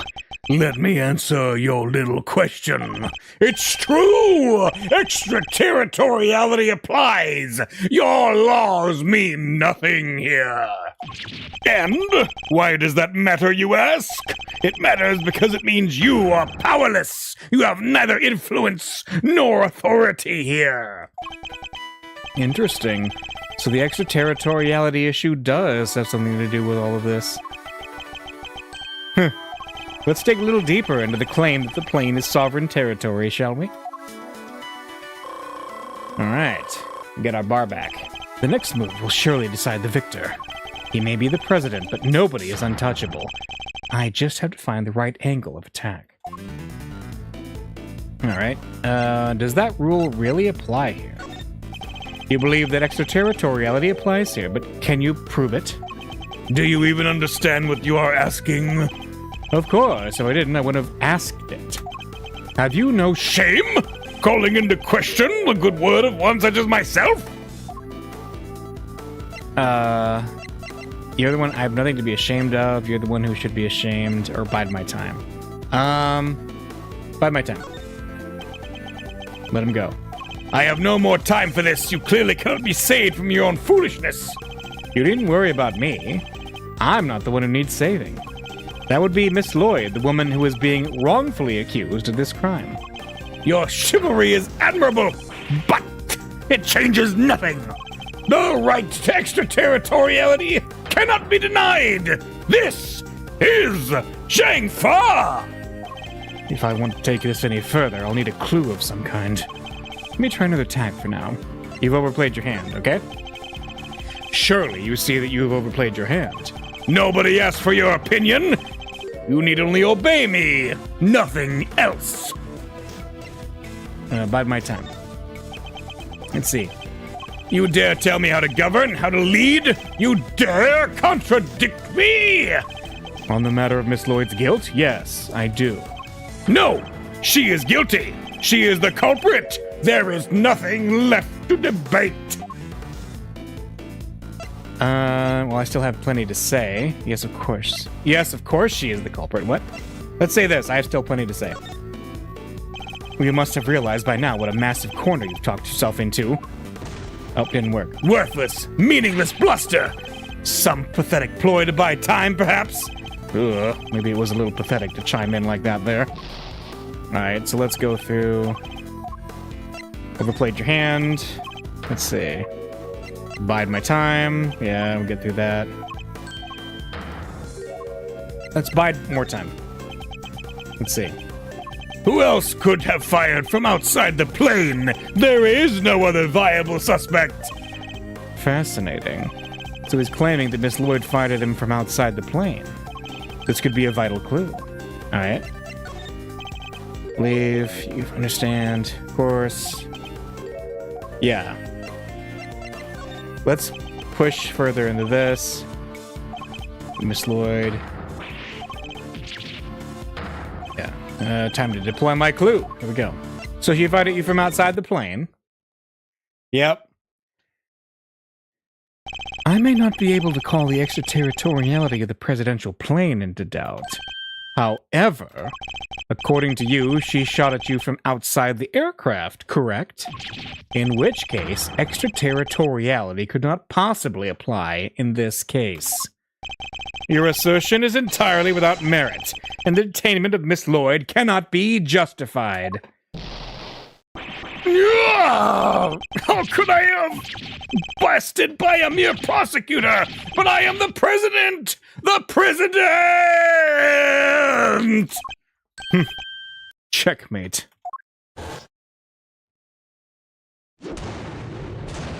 Mind chess checkmate. Oh yeah. I trust you won't mind if we continue our investigation now, Mr. President. Ugh.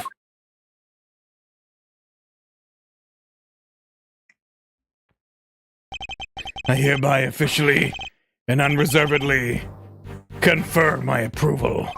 Consider it a gesture of the magnanimity and generosity for which my good office is known.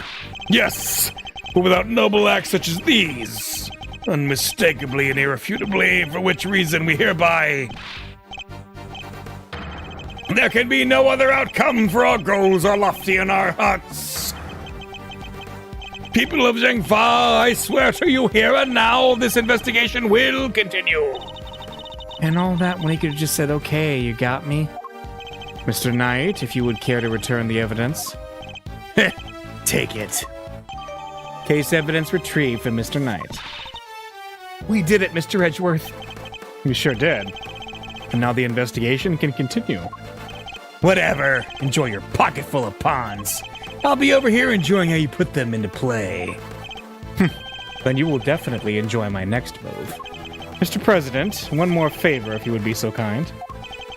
What is it? Could you please give us your testimony concerning the incident itself? Now you want me to testify? Whoa, that's your next move? You want the president to testify? You have to take him to court. All in good time, Mr. Knight. He will get his day in court soon enough. But if a person of interest refuses to cooperate at the investigative stage of the process, they are obliged to provide detailed justification as to their reasons for doing so. That's... What's the matter? Is there something you'd rather we didn't know? Stand down, Knight. I'll do as the prosecutor asks. Thank you for your cooperation. Now listen and listen well. President Wong's testimony. Where was I when the incident occurred? The stage, of course. Suddenly, Rook and Knight jumped in front of me. Then, bang! A shot rang out, and a plain, unblemished balloon of red exploded nearby. Not hesitating for an instant, my bodyguards tried to escort me back to the safety of the plane. And then, the second shot. The bullet went right through Rook and lodged itself in the bulletproof vest I was wearing. I guess if you look at it one way, the president is also a victim here. Yes, the victim of an attempted assassination. Rook was simply in the wrong place at the wrong time. But that makes it even weirder. Why would the target of a crime try to obstruct the investigation? My guess is that there's something behind all of this that he doesn't want made public. A cover-up, huh? I knew there was more to this case than meets the eye. And the president isn't the only one who knows the truth. Isn't that right, Mr. Knight? Time to get to the bottom of this once and for all. All right.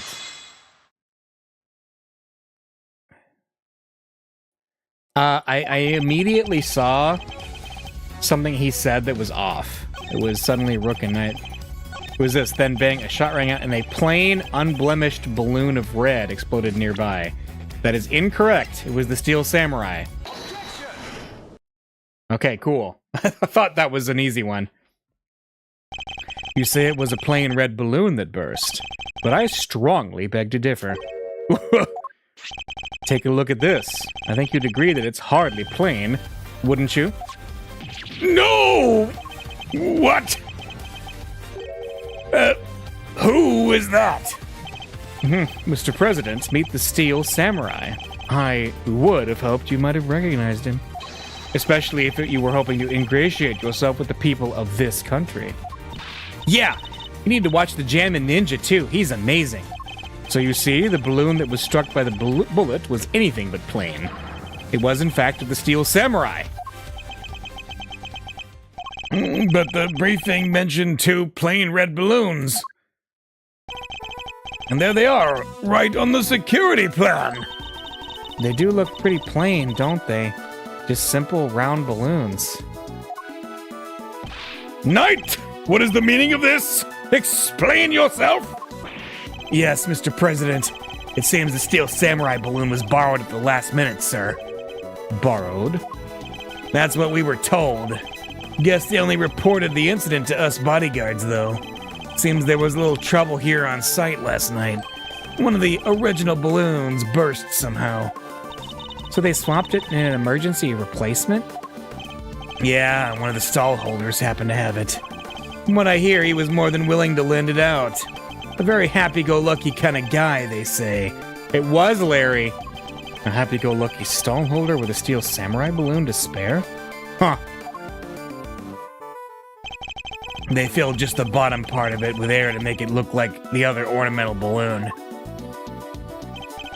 So while it was a steel samurai balloon, it was made to look like a plain red one above water. Is that the long and short of it? Knight! Why was I not informed of this? Sorry, sir. We didn't think it was a pressing issue. And indeed, you saw it and knew no different, correct? Yes, I suppose so. Could he really have mistaken the steel samurai's pants for a plain red balloon? Still, Mr. President, I struggle to see how you wouldn't have noticed something different about the balloon. Of course! What's that outburst for? Now I remember. I could barely see the balloon. You couldn't see it. That's right. The wind was blowing too hard. The flags to the side of the stage were flapping incessantly and blocking my view. Is that so? Yes, those two flags. They were being blown back towards me. There would have been a strong wind blowing right around the time of the incident. Strong enough to blow the flags in just such a fashion. But does that conflict in any way with our understanding of the case? Yes, because a bullet went through the flag. It had to have, because if the flag was over here, then the bullet wouldn't have gone through the flag. Yes, there is a problem with the bullet trajectory. Thank you, Mr. President. Your testimony has revealed yet another contradiction. It has? Yes, a contradiction that could turn this entire case on its head. When I arrived on the scene, the wind had died down and the flags were resting calmly for the most part. But if the wind had previously been blowing the flags as the president describes, a certain piece of evidence suddenly takes on a very different meaning. Which piece of evidence contradicts that stated conditions of the stage at the time of the incident? The bullet trajectory. Earlier, we deduced that the bullets that struck the steel samurai balloon and the bullet that passed through the flag were one and the same. From these two things, we further deduced the trajectory that the bullet might have taken. And we concluded that our shooter must have fired from the left side of the spectator area. But if the flags were blowing as the president describes, our conclusion becomes quite different.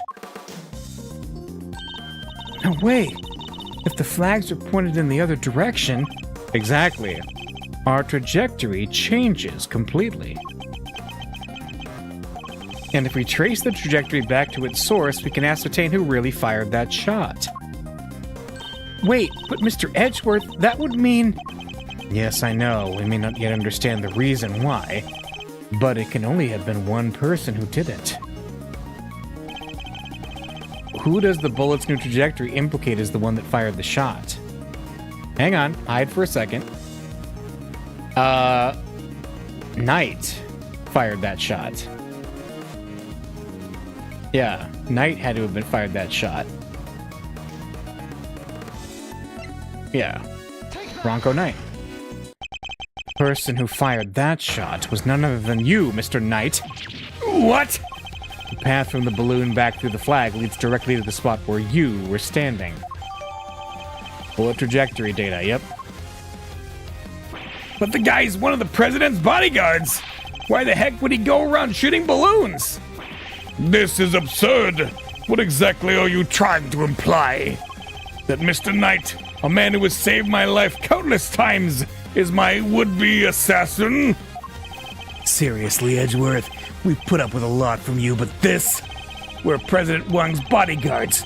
We're the pieces put on the board to protect the king. I'll handle this, Knight. Sorry, sir. Mr. Edgeworth, the wind was indeed blowing quite fiercely around the time of my speech. But the wind can pick up and die in an instant, can it not? Therefore, I need proof. Proof that it was blowing hard enough to lift the flags during that crucial moment. The first shot was fired right around the time the president raised his fist. I have a piece of evidence that shows just that. Perhaps you can also show us what was happening with the flag then, too.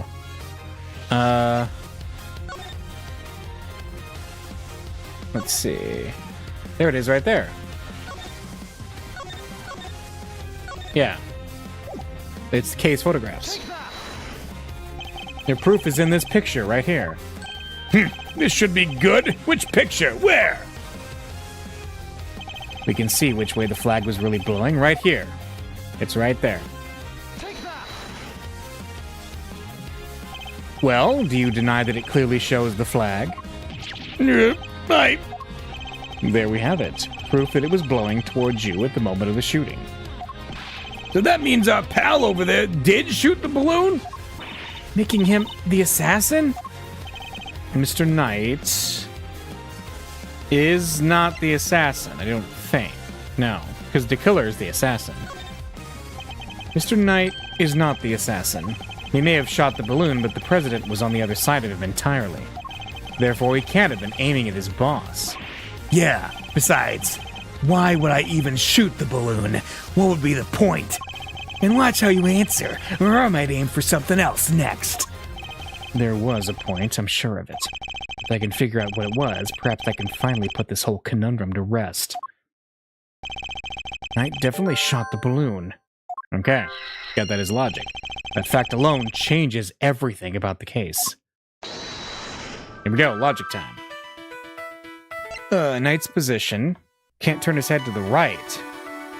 Oh, yeah, so it was to the right of him. Why did he shoot the balloon? If he can't turn his head to the right. That's weird. Why did Knight's assigned position change? I told you I can't turn my neck to the right. Could only cover the president's left side. So I wound up moving to the right side of the stage. But is that the only reason? Let us suppose that the plan hadn't changed, that Knight had remained posted on the left. Given that he was unable to turn his head to the right, would he even have been able to shoot the balloon closest to him? Could it be that the security plan was changed for the express purpose of popping one of the balloons? And if we suppose that to be the case, the two plans are different. Was the security detail reorganized at some point? Yeah, we made some last-minute changes yesterday. President's orders. That's right, the president was the one who ordered the change. Oh. Yeah, so assassination attempt, change of plans.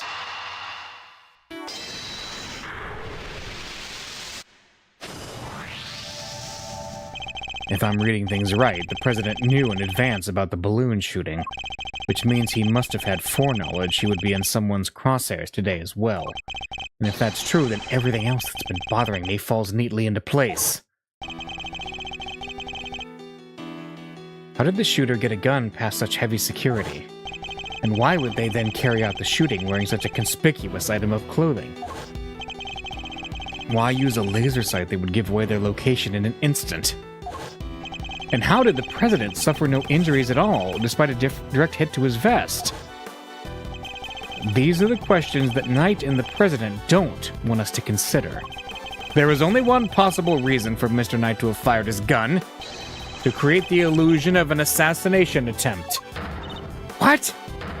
Huh? Idiot. You do understand what you're saying. Oh, I understand all too well. I understand everything now. Most of all, I understand why you were so keen to take this investigation off my hands, Mr. President. You wanted your real plans to remain hidden. How dare you suspect me to me that way? Is this some sort of sick joke? Oh, it's no joke, I assure you. It is simply the truth, as revealed by the careful application of logic and reasoning. Nothing more. Hey, like the logic and reasoning spectacular. The first shot was fired by Mr. Knight with the specific intention of hitting that balloon. The sound of gunfire and the bursting of the balloon were guaranteed to cause a panic. And then he fired again. He did? Yes, he fired 2 bullets, both of which were aimed at the balloon. As for why he did so, it's because the second shot was designed to create the impression that the president had been hit. So then, what's the deal with the one in the vest? I'm willing to bet that that bullet was planted there long before the shooting ever occurred. So Mr. Heroic President didn't take a bullet after all. That's not true. I was shot, I tell you. We'll be able to verify that for ourselves once we take a closer look at the bullet. At the very least, we can expect to find traces of Mr. Rook's blood on it, correct? But you said it yourself. You found the shooter in a photograph. The person with the red hood. I thought I made myself clear. The trajectory points to only one possible shooter, Mr. Knight. Then where does Tabby fit into all this? She was simply one part of their plan. In order to place the suspicion elsewhere, they set about creating a fake assassin. The highly suspicious person with the red hood? I have yet to ascertain exactly how complicit Miss Lloyd was in the whole scheme, but I can say with some confidence that none of the shots were fired by her. I suspect her only job was to point a laser sight at the president. That's right. Then I was tasked with turning your jacket inside out the moment the crowd flew into a panic, yes. Thus making the mysterious red-hooded shooter disappear in the blink of an eye. Then, when the gun and the security plan were later found in the trash can, it would have all appeared to have been the work of an assassin so skilled they could vanish into thin air. But then the case would have gone cold. Exactly what our friends here were hoping for. Makes sense now why they wanted you off the case. Indeed, because the entire affair was a cheap ruse perpetrated by the president himself.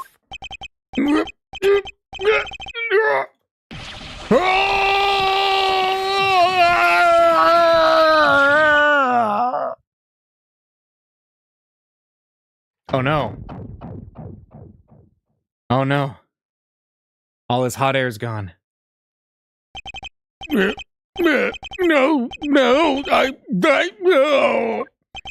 The presidential mask has well and truly slipped.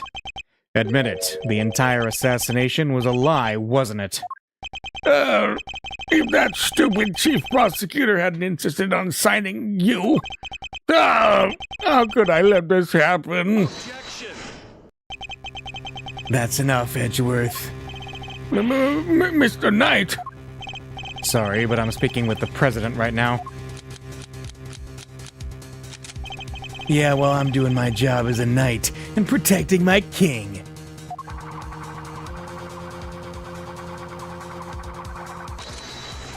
So go ahead, keep running your mouth. Perhaps it would be better if we stuck to threatening each other with words. He wouldn't, would he? Nah, I don't need this thing to shut you up. Alright, my move. Question. You claim I fired my gun from on stage. How do you figure I did that in front of a crowd of thousands? An excellent point. Time for my countermove, I suppose. You had a certain something that allows you to conceal your actions. A certain something, huh? Mighty specific. What did Mr. Knight use to hide his actions from the crowd? The briefcase, right? The bulletproof case. My attaché case? Yes, take a look at Kay's photograph. Your right hand is completely obscured by the case. At the very moment this picture was taken, you were firing your gun. And in such a way that you wouldn't be detected. You don't like to let the facts get in the way of a good theory, do you, Edgeworth? Shame you don't seem to have noticed. Noticed what? That theories are all you have. Conjectures, nothing more. The flag was billowing in the wind at precisely the right moment. I hit my gun with my attache case. We changed the security plan because it turned my head. It's all just speculation. Circumstantial evidence at best. You can't prove any of it. Ugh. If you had at least the bullet that burst the balloon, you might have a scrap of credibility. Imagine you could have run forensics to see if it matched my gun. But no, the bullet is at the bottom of the lake. You gonna go dredge it up? I hate to say it, but he's right. I don't have anything concrete. I thought not. Maybe now you can shut your mouth.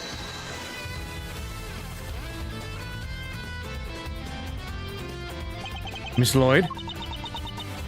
I... Of course, she could shed some light on this whole situation. I just need to get her to talk. What's the matter? Something you want to say, Miss Journalist? No, never mind. That's what I thought. Miss Lloyd?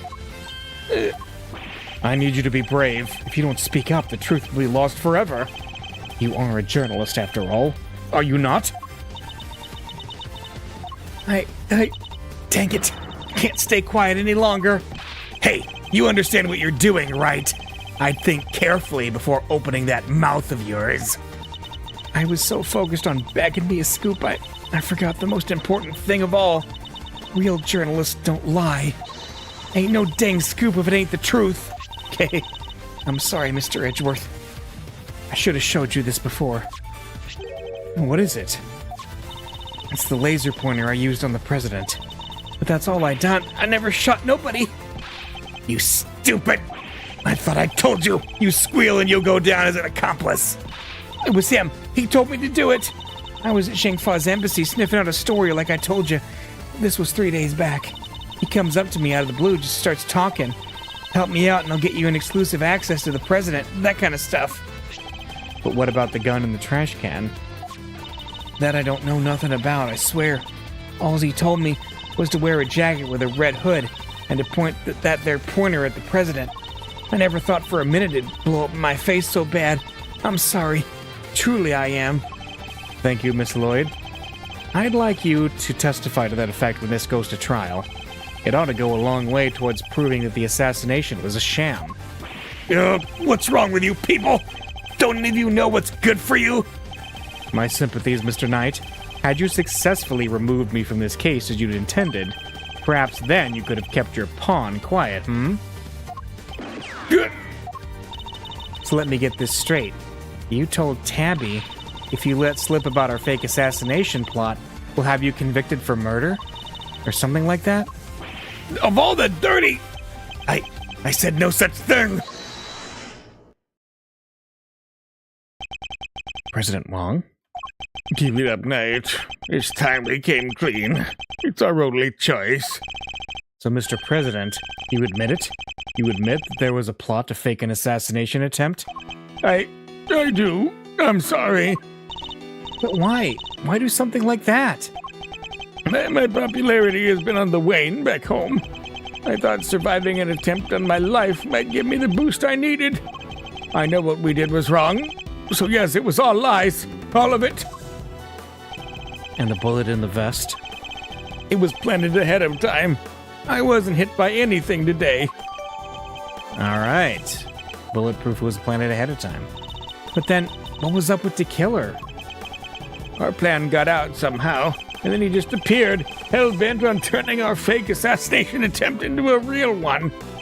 Hence the red raincoat, I suppose. He'd hoped to get in close enough as the fake assassin to finish the job. There is one thing I don't understand, though. Oh? And what would that be? Why did Rook have to die? If the whole thing was fake, how did he wind up getting killed for real? That's true, and therein lies the real question. He was a fine bodyguard, the best, in fact. He may not have been a native of Zhengfa, but he was someone I could fully trust. Mr. Rook must have been really something to gain the trust of someone who'd hide it from his own shadow. Sounds like he was as trustworthy to the president as I am to you, huh, sir? I believe that's for me to say, Detective, not you. Mr. Rook must have known about the plan too, then, correct? He wasn't aware of any specific details, so not really. I tried to involve him, but he refused. And you would have done well to listen to him. This is a tragedy. The life of a good man has been wasted. What was so great about him anyway? Huh? What's gotten into him? He was just another piece on the board, there to protect you, nothing more. Mr. Knight, how could you? Who was it that actually went along with your plan, huh, Mr. President? While that pious coward backed down when you needed him to step up the most. I value your support too, of course, but... Look, I'm your chief bodyguard now. That's all that matters. And now that that spineless fool Rook is gone, things are gonna change around here. Thanks to me, genius strategist, grand master, rightful leader of this team. We are all well aware of your ambitions, Knight. But doesn't this seem a little imprudent to you? Why? My plan this time was perfect, as they always are, and as they always will be. That's quite a statement. Especially considering that your perfect plan was an abject failure. Yeah, no thanks to you and that buffoon Rook. And how exactly was it Mr. Rook's fault? If he hadn't died, the killer would have never come after me. And I wouldn't have had to let you on this plane. Please, Mr. Knight, you mustn't talk like that. Fine. The guy died protecting you, Mr. President. I'm sure that's just what he always wanted. But did he die protecting the president? Wait, I thought the whole assassination thing was fake. Ah, come on. We have to say everything twice. We planned a fake assassination, but somebody else came along and tried to make it real. 2 shots were fired, remember? Like you said, Edgeworth, one of them was the bullet I shot through that balloon. But the second, that wasn't me. Oh, really? And who did fire it? The real assassin, but not the killer. His plan was to come after the president with a knife. No, the most likely suspect here is the piece cowering quietly in the corner. Our lily white queen over there. What? Miss Lloyd! Again with this? I'm not your danged assassin. But is that really true? I, for one, don't believe it. The gun and the trash can could only belong to you. Ah, here we go. Knight's Gambit. As soon as I shot that balloon, I rushed over to help Rook escort the president back onto the plane. I left Rook here in this room while I secured the president in the safe room.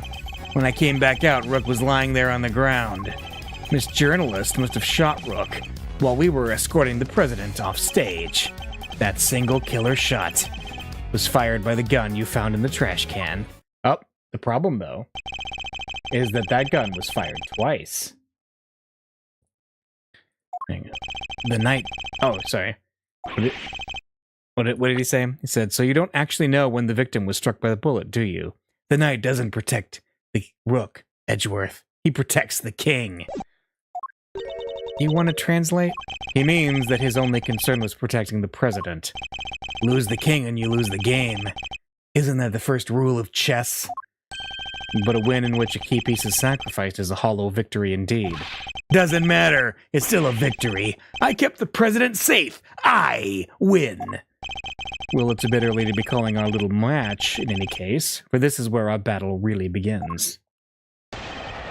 Knight's Gambit. Okay. So, yeah, I just want to go straight to that statement, because I think that's glaring, and that he said it was a single shot fired. Secured the president. Came back, Rook was lying there on the ground. It was the last one, right? That single killer shot was fired by the gun you found in the trash can. Aha! Problem is, 2 bullets were fired. Is this it? Mm-hmm.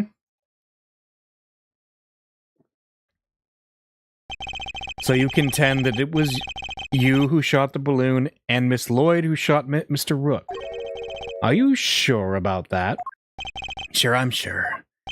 While what you propose would indeed match up with the total number of shots heard, the gun from the trash can itself has also been fired twice. Now, why would the supposed number of shots heard from this gun differ from the number of spent rounds? I like that he's just firing bullets above his head. It's simple because it was planted by the real perpetrator of the crime. Somebody faked the evidence? Yes, and if you think about it, their reason for doing so is obvious. To ensure that whoever found the gun would conclude that the shooter had been in the spectator area. And in order to do that, they had to make it seem as if both shots had come from this one weapon. I get it. So that's why it got 2 spent rounds, huh? Precisely. As we've already proven, the bullet that had burst the balloon came from a different weapon, which makes it entirely possible that the bullet which killed Mr. Rook didn't come from this gun either. Nice work, Edgeworth. That's some high-grade sleuthing. But why don't you get to the point? You've come this far, spit it out. Oh, I intend to, don't worry. The person who really shot Mr. Rook was... I think it's fairly obvious, it's Knight. You, Mr. Knight, you're the one who murdered Mr. Rook. Oh, finally got up the courage to say it, huh? Surely not. Surely he wouldn't have. It wasn't only the killer who tried to take advantage of this fake murder plot. You killed Mr. Rook, hoping that he would look like an accidental victim of the bungled assassination. With the president locked away in the safe room and the door of the airplane tightly closed, it was just you and Mr. Rook, alone, together. And that was when the third bullet was fired, right into your colleague's body. Wait, you really gonna claim there's a third one now? You just said only 2 gunshots were heard. You wanna tell me how that works? Airplane cabins are practically soundproof, Mr. Knight. If you close the door, nothing can be heard from the outside. Not even gunfire. But wasn't the president right next door? Very true, which means he may have heard the shot himself. Well, Mr. President, I didn't hear anything. but you can observe this room through your security feed, can you not? The camera in this room isn't normally on. I have to manually switch it on when I enter the safe room. And that's what you did this time too, right? Well, that is... What's gotten into him? Mr. President, this is vitally important.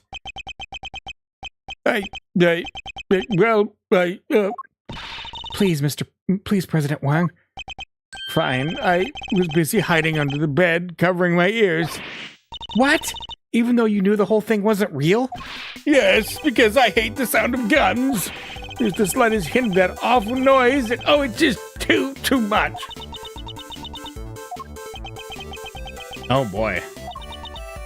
Oof, that there's sadder than a pot of overcooked crawfish. Mr. Knight, you saw that President Wong was covering beneath the bed. And what's more, you knew from the monitor bank that the security camera of this room hadn't been switched on, which means you knew that the circumstances were perfect for you to fire the third shot straight at Mr. Rook. Knight? How could you? Could you really have betrayed my trust so horribly? You think I killed the old half-wit? You don't trust me much, huh? This is the thanks I get for putting my life on the line for you day after day?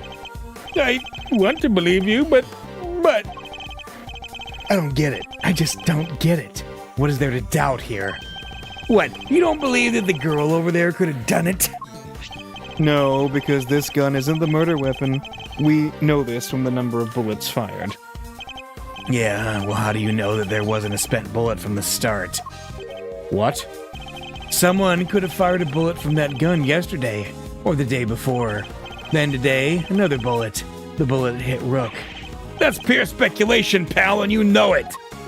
Maybe, but can you prove it's not true? Not with any certainty, no. You're nothing without conclusive proof, so come on! A single piece of evidence straight through my heart. I dare you. Well, what are you waiting for? Oof. There must be something, mustn't there, Mr. Edgeworth?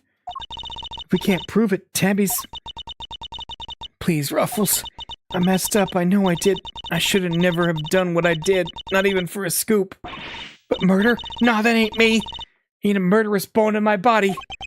Conclusive proof. If only I could prove that Knight's gun is the murder weapon. Wait, perhaps I can. At least had the bullet that burst the balloon. Okay. You could have run forensics to see if it matched my gun.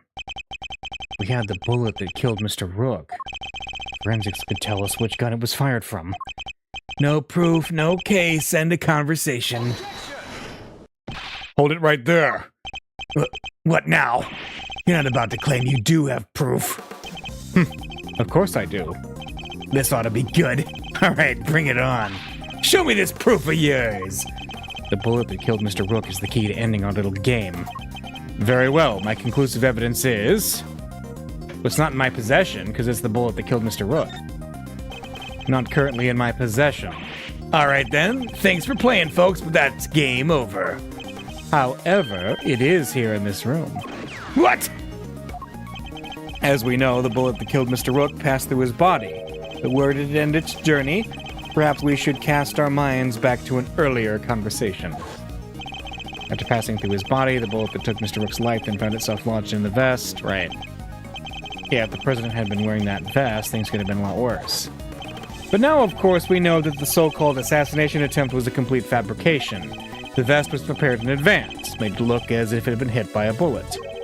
Which begs the question, where is the real bullet? I like it, a twist. This is good stuff, Edgeworth. Come on then, don't keep us in suspense. Does any of the evidence point to where the bullet that killed Mr. Rook might have ended up? The bullet passed clean through his body. Oh, the security monitors. There's something very clearly missing from this room. Yes, a prosecutor with some common sense. Take a look at the bank of security monitors. Oh! I see you've caught on, Mr. President. Splendid. There are screens here showing views from all around the airplane, inside and out.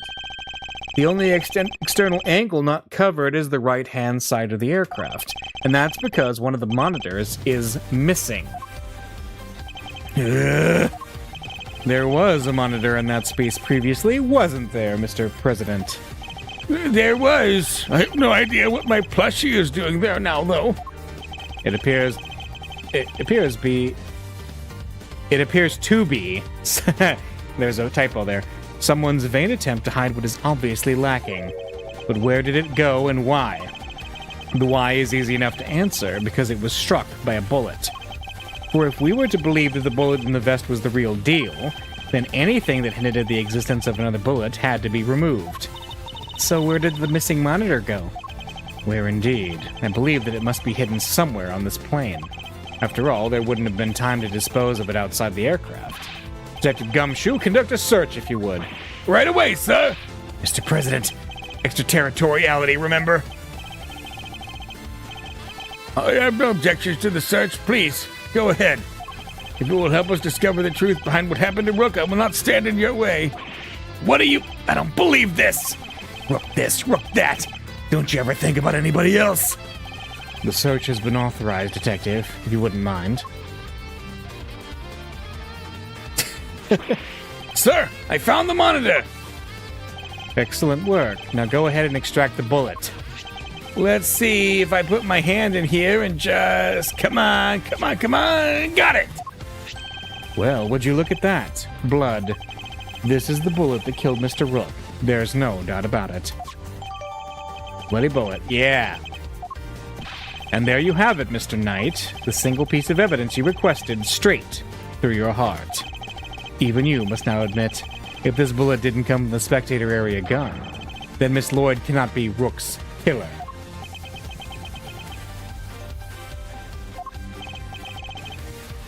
What, no pithy comeback? Detective, have forensics analyze the bullet for striations and compare them to the gun we found. Yes, sir. We'll get the evidence you need. You can count on it.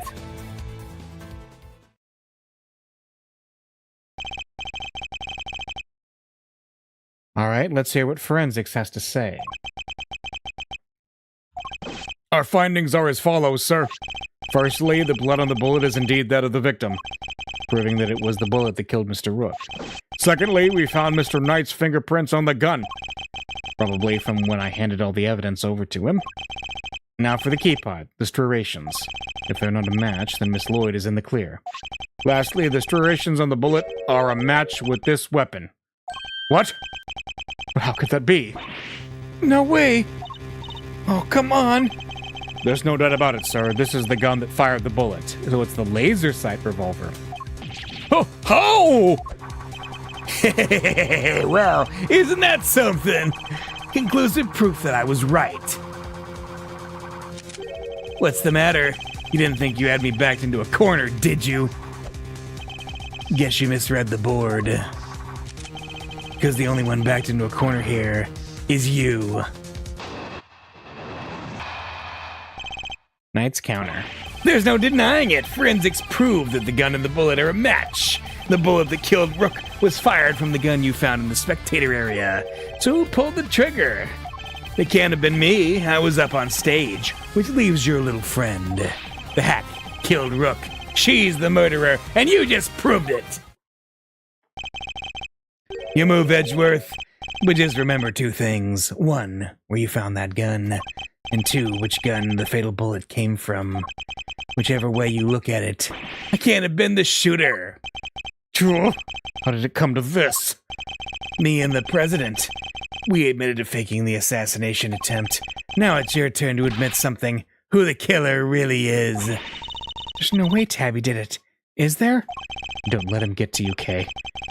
We just need to go over his statements again. There must be something further we can deduce from them. Okay, let's do this, Mr. Edgeworth. Knight's counter. Alright, there's no denying it. I didn't see anything, like, glaringly obvious, so we'll press. No, that's... What was it you said? That forensics would back you up? How does it feel to be shot in the chest by your own conclusive proof, huh? Not so good, I imagine. The bullet and the gun are a match, Mr. Edgeworth. That kind of has to mean that Tabby pulled the trigger, no? Even so, I simply cannot accept that. But sir, there's no denying the evidence. There isn't. So what am I missing? If I assume Miss Lloyd to be innocent, then the gun and the bullet shouldn't be a match. What is it, Kay? I was just thinking, if the evidence points to something that doesn't seem possible, then maybe there's something wrong with it. You're asking me to call the evidence into question? Well, there's no way Tabby did this, right? So if the evidence says that she did, then the problem must lie there. You seem very sure about this. Call it my great thief's intuition. Intuition, huh? Still, she could be right. I simply don't believe Miss Lloyd to be a malicious liar, which means... this press is going deep. As someone who believes that evidence is everything in court. The irony is not lost on me, but if I were to call a piece of evidence into question, it would have to be... the gun, the bullet, or either of them.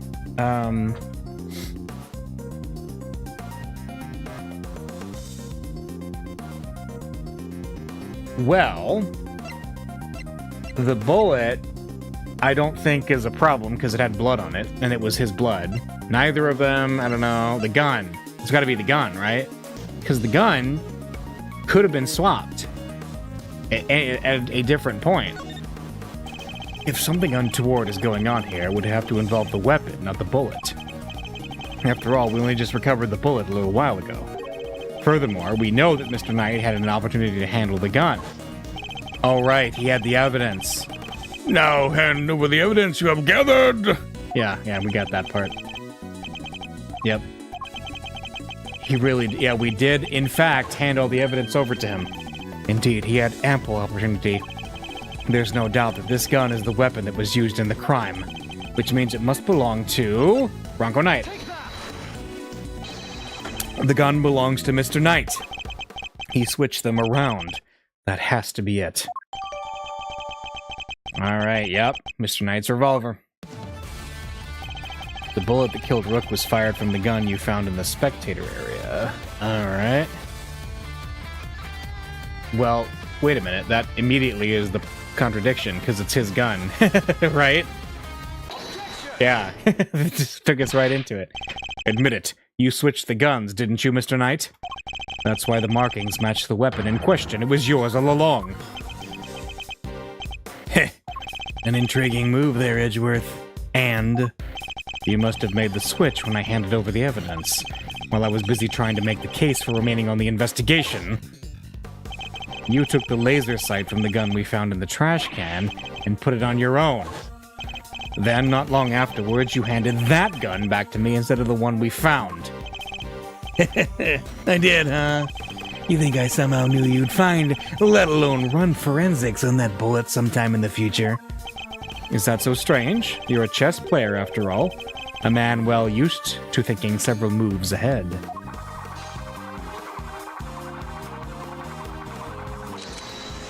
I'm flattered, but much as it pains me to admit it, you're overestimating my abilities. Besides, do you even have any proof that I made the switch? Oh, we got more. Alright. Knight's Counterpart 2. The gun is the same model as mine, weird, sure, but it's just a coincidence. And look, there's a laser sight attached. Also, take a look in the cylinder. 2 spent bullets. Just what we'd expect to see. So what proof do you have that I switched the original gun out for mine, huh? None. That's what. You say I'm overestimating your abilities. You surprise me. What can I say? I'm a modest guy. More modest than you, that's for sure. Everywhere except at the chessboard, that is. Well, I don't see a chessboard here, do you? Shame. Still, guess that gives you a nice excuse.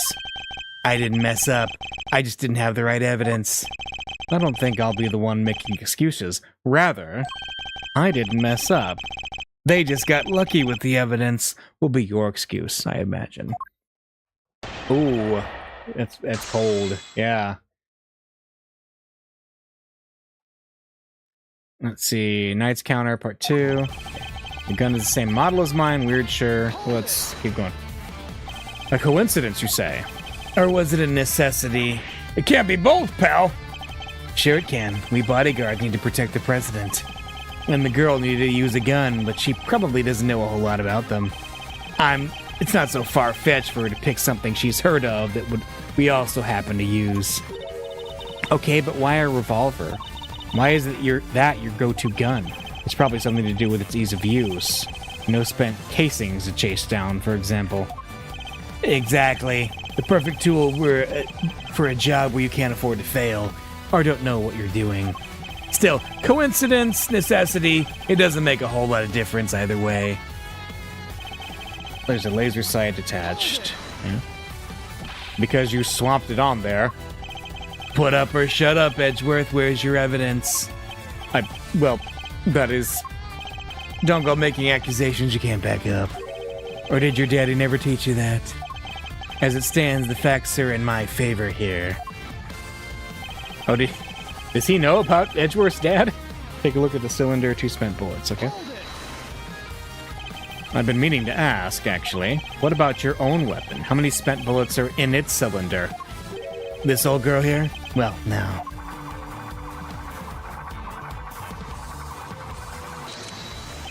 I let loose a few rounds earlier, as you saw.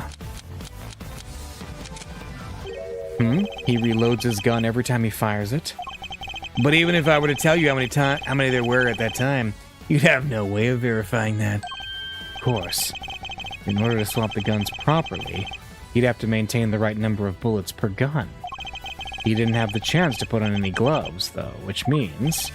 Alright, I think it's about time you did the right thing and resigned, don't you? The game's all but done, see? So what proof do you have that I switched the original gun out for mine? But we do, though, now. If he reloads every time... If he reloads every time, one bullet went into... So, 2 bullets were fired from the fake gun. Or no, 1 bullet was supposed to be fired from the fake gun. And he reloads every time. 2 bullets would be 1 bullet into the Steel Samurai balloon and then 1 bullet to kill Rook. So the revolver itself is evidence that he switched out the gun. Because his gun, if only had 1 fire, would be... He's claiming that 1 bullet went into the Steel Samurai. But therein lies the problem, right? Yeah, there we go.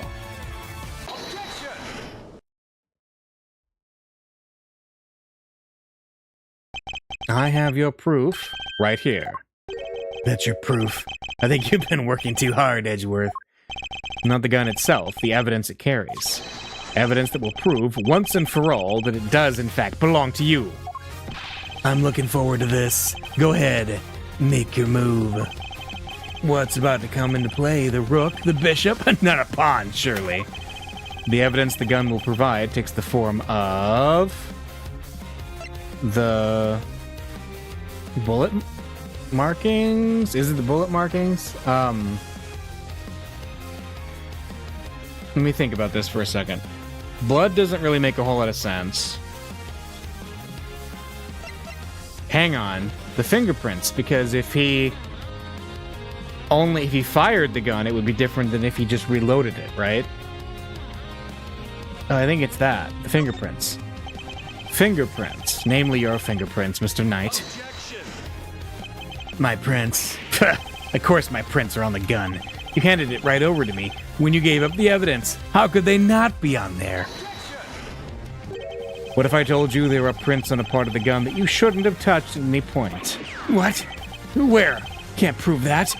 Oh, but I can. There is a place where your fingerprints could never have been left if things happened as you say. Allow me to present the final piece of evidence that will bring our game to its rightful conclusion. I mean, in that picture even, he was reloading it, right? That little, flashback image? It's there. The reloading. Here, look closely at the cylinder, Detective. 2 bullets fired, but where are the prints we're looking for, sir? In the bullets. You did indeed switch the guns when I handed you the evidence, but if that were all you had done, your deception would have been easily detected, because the number of bullets fired by each gun was different. There were 2 spent bullets in the gun we found. Yeah, but what about Mr. Knight's gun? Should have been only 1. We know that he fired 2 bullets from the stage into the balloon. And he fired another bullet into Mr. Rook, ending his life. Oh, 2 bullets. Oh, 3 bullets. Okay, so I was off there. So 3 bullets in total, plus the few odd ones he let loose in shock during our little game. And after each shot, he reloaded his gun out of habit. Okay, so it's actually in universe. He was shooting the cannon off. Okay, I love it. With his bare hands, of course. Officer, where exactly were Mr. Knight's fingerprints found? The ones you mentioned in your report. Sir, they were found on the exterior of the weapon, but also on the bullets themselves. I'm not sure they could have gotten there just from me handing you the evidence, Mr. Knight. That's... And there we have it. Proof that you did indeed switch the guns. This gun, the one from which fired the bullet that killed Mr. Rook, is yours. And in taking his life, you are the true assassin.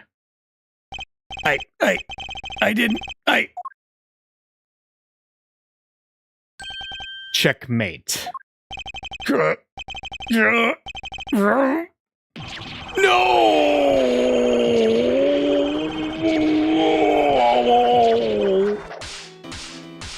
Oh, there was a steel samurai and samurai dogs.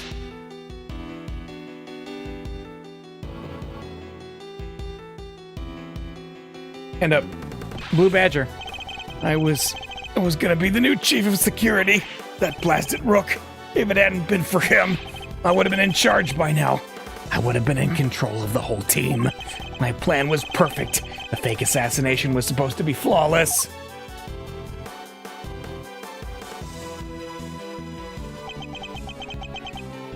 Detective Gumshoe. Right away, sir.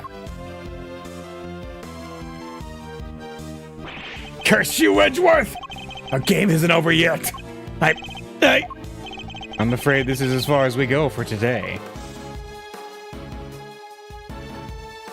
The next moves we play will be in the courtroom. But it's not fair! It's not fair!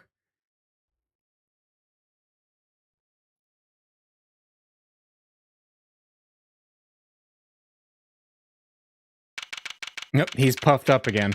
March 25th, 5:12 p.m., Gourd Lake, Lakeside Stage. Mr. Edgeworth, I owe you a debt of gratitude. You exposed a murderer within the ranks of my own personal guard. I will not soon forget that. He's suddenly very presidential again now that we're back outside the plane. I saw it, when I first proposed the fake assassination to him. You want me to handle it, not Rook? Rook refused, but I can rely on you, can't I? Of course, sir. You can count on me. I'll put together a plan that can't possibly fail. And he'll play his part like the pawn he is. The hatred in his eyes was plain to see. He despised poor Rook.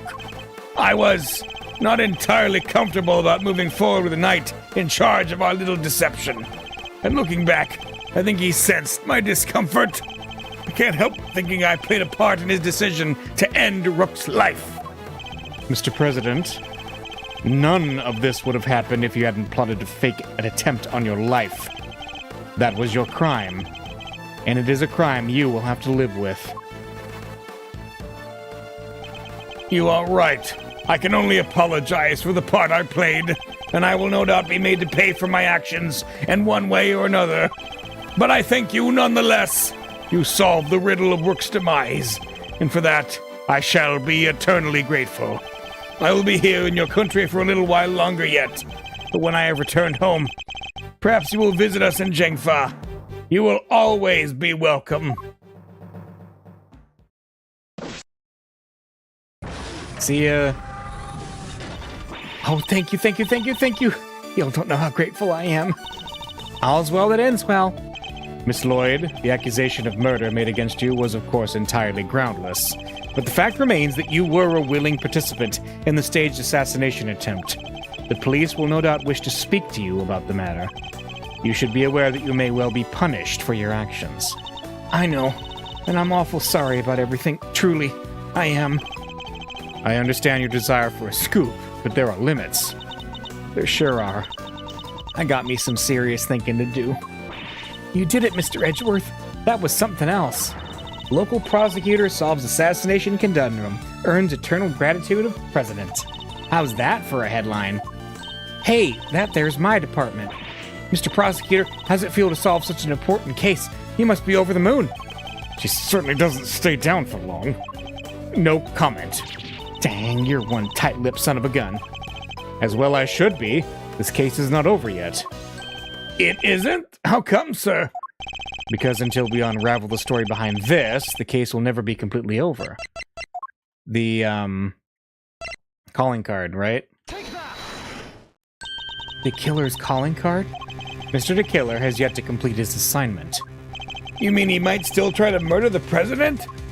I hope I'm wrong, but if I'm not, this could all blow up into something more sinister yet. As one would expect with the attempted assassination of a president, the case was all over the news, and my preparations for Mr. Knight's trial were constantly interrupted by requests from the press. There wasn't a person in the land who didn't know about the case. Everybody was talking about it. But in the midst of the frenzy that followed, nobody noticed. This was only the first move in a game far bigger than any of us could have imagined. All right, there we go. That's the end of Turnabout Trigger. Setting up for the partially plotline of this game. But there's more to it than that. This is a pretty depthy one. All right, next time is the Captive Turnabout. So we will start up again next Saturday. See you then.